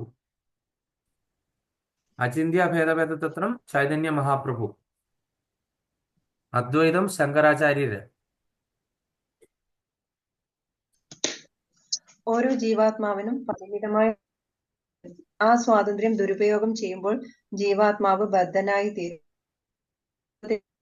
ഭൗതിക വീണ്ടും വീണ്ടും ജനന മരണങ്ങൾക്ക് വിധേയരായി തീരും. ഹരേ കൃഷ്ണ. അപ്പൊ നമ്മള് ഭഗവാന്റെ ശാശ്വത അംശമാണെന്ന് പറഞ്ഞു. നമ്മള് ഭഗവാനും തമ്മിലുള്ള ഗുണത്തില് ഒന്നാണെന്നും അളവിൽ വ്യത്യസ്തമാണെന്നും ഒക്കെ നമ്മൾ കണ്ടു. അചിന്ത്യ ഭേദഭേദത്വം ചൈതന്യ മഹാപ്രഭു വിഭാവനം ചെയ്ത അതെന്താണെന്ന് മാതാജി പറഞ്ഞു. ഹരേ കൃഷ്ണ. ഇനി ദീപ മാതാജിക്ക് എന്തെങ്കിലും പറയാൻ ഉണ്ടോ? അല്ലെങ്കിൽ അഖിലിന് ഒരു അവസരം കൊടുക്കാം. ഹരേ കൃഷ്ണ. ഹരേ കൃഷ്ണ. പറഞ്ഞു മാതാജി. സ്വശരീരം വെടിഞ്ഞ് ആത്മീയ ശരീരം സ്വീകരിക്കുന്ന ഒരാൾക്ക് മാത്രം ഭഗവാനെ കാണാനും ഭഗവാനോടൊപ്പം കഴിയാനും സമ്മതിക്കാൻ കഴിയൂ. ഹരിബോൾ. സൂക്ഷ്മ ശരീരത്തിന്റെ കൂടെ ഉള്ളത് മനസ്സ്, ബുദ്ധി, അഹങ്കാരം. നമ്മുടെ ശരിയായ അഹങ്കാരം നമ്മൾ ഭഗവാന്റെ അംശമാണ് എന്ന് നിത്യ അഹങ്കാരം എന്ന ഭാവവുമാണ്. ഹരിബോൾ. ഹരേ കൃഷ്ണ. ഞാൻ ഈ ശരീരമാണ്. ഈ ശരീരം എന്ന് പറഞ്ഞാൽ എന്താണ്? അത് ഒരിക്കലും നിലനിൽക്കുന്നതല്ല, നശിച്ചു പോകുന്ന ഒരു സംഭവമാണ് അല്ലേ? അപ്പൊ നമുക്ക് അഹങ്കാരം വരുന്നത് നശിച്ചു പോകുന്നതിനെ പറ്റി ഉള്ള ആ വിചാരങ്ങളല്ല, അതിനെ മോടി പിടിപ്പിക്കുക. നമ്മൾ ഒരിക്കലും ആത്മാവിന്, അത് ഒരിക്കലും നാശമില്ലാത്ത അജനും നിത്യനും ശാശ്വതനുമായ ആത്മാവ്, അതിനെപ്പറ്റി ഓർത്തിട്ടുള്ള ഞാൻ എന്ന് പറയുന്നത് ശരിക്കും ഞാൻ എന്ന് പറയുന്നത് എൻ്റെ ശരീരമല്ല, എൻ്റെ ആത്മാവാണ് അല്ലേ? ഞാൻ എൻ്റെ ഈ ശരീരം ഇവിടെ നിലത്ത് മറിഞ്ഞ് കിടക്കുമ്പോഴത്തേക്കിനും നിങ്ങളൊക്കെ എന്താണ് പറയുന്നത്? ജയേഷ് പ്രഭു പോയെന്നല്ലേ പറയുള്ളൂ. പക്ഷെ ഞാൻ എൻ്റെ ശരീരം ഇവിടെ കിടക്കുകയാണ്. പക്ഷെ അതെന്തുകൊണ്ടാണ് അങ്ങനെ പറയുന്നത്? ഈ അജനായ ആളാണ് ഞാൻ എന്ന് എൻ്റെ പേരിൽ അറിയപ്പെടുന്നത് എൻ്റെ ആത്മാവായിരുന്നു എന്ന് ആ സമയത്തെങ്കിലും നമ്മൾ മനസ്സിലാക്കണം അല്ലേ? ഇപ്പം മനസ്സിലാക്കാൻ പറ്റിയിട്ടില്ല. അപ്പൊ നമ്മൾ ഈ ശരീരത്തെ പറ്റി ആണ് ചിന്തിച്ച് ചിന്തിച്ച് ഈ അഹങ്കാരങ്ങൾ കൂട്ടിയിരിക്കുന്നത്. കാരണം ഇത് നിലനിൽക്കുന്നതല്ല, ഇത് നശിച്ചു പോകുന്നതാണ്. അപ്പം നമ്മളുടെ ശരിയായിട്ടുള്ള അഹങ്കാരം നമ്മൾ ഭഗവാന്റെ അംശമാണ് എന്ന് മനസ്സിലാക്കുമ്പോഴാണ്. ഹരേ കൃഷ്ണ. അഖില്.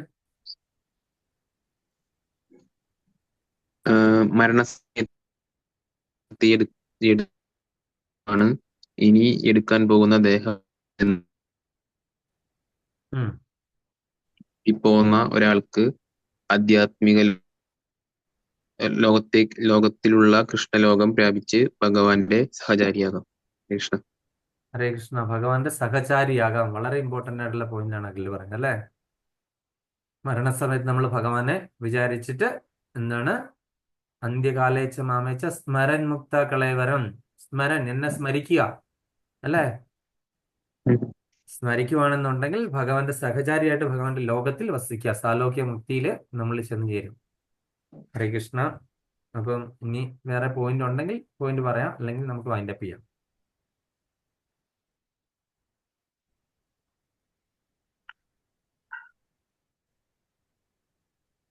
പോയിന്റ് ഒന്നും ഇല്ല അല്ലേ? വൈൻഡപ്പ്. അടുത്ത വെള്ളിയാഴ്ച ഒരു അനൗൺസ്മെന്റ് ഉണ്ട്. ഇപ്പൊ ഇന്നത്തെ നമ്മളുടെ ചാൻഡിങ്ങും പ്രേയേഴ്സും നമ്മുടെ സത്സംഗം മുഴുവനും നമ്മൾ വീണ്ടും രാജൻ പ്രഭുവിന് വേണ്ടിയിട്ട് സമർപ്പിച്ചിരിക്കുകയാണ്. കാര്യം രാജൻ പ്രഭുവിന് വീണ്ടും ഒരു തീരുമാനം എടുക്കാൻ പറ്റാത്ത, നാട്ടിലേക്ക് പോവുകയാണെന്ന് പറഞ്ഞ് ഇരുന്നു.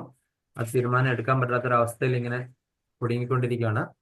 അപ്പം ഭഗവാന്റെ ഇച്ഛയ്ക്ക് അനുസരിച്ചിട്ട് നടക്കട്ടെ എന്ന് നമുക്ക് വീണ്ടും ഭഗവാനോട് പ്രാർത്ഥിക്കാം. ഹരേ കൃഷ്ണ മാതാജി. ജോലി റിലേറ്റഡ് കാര്യമാണോ പ്രഭു?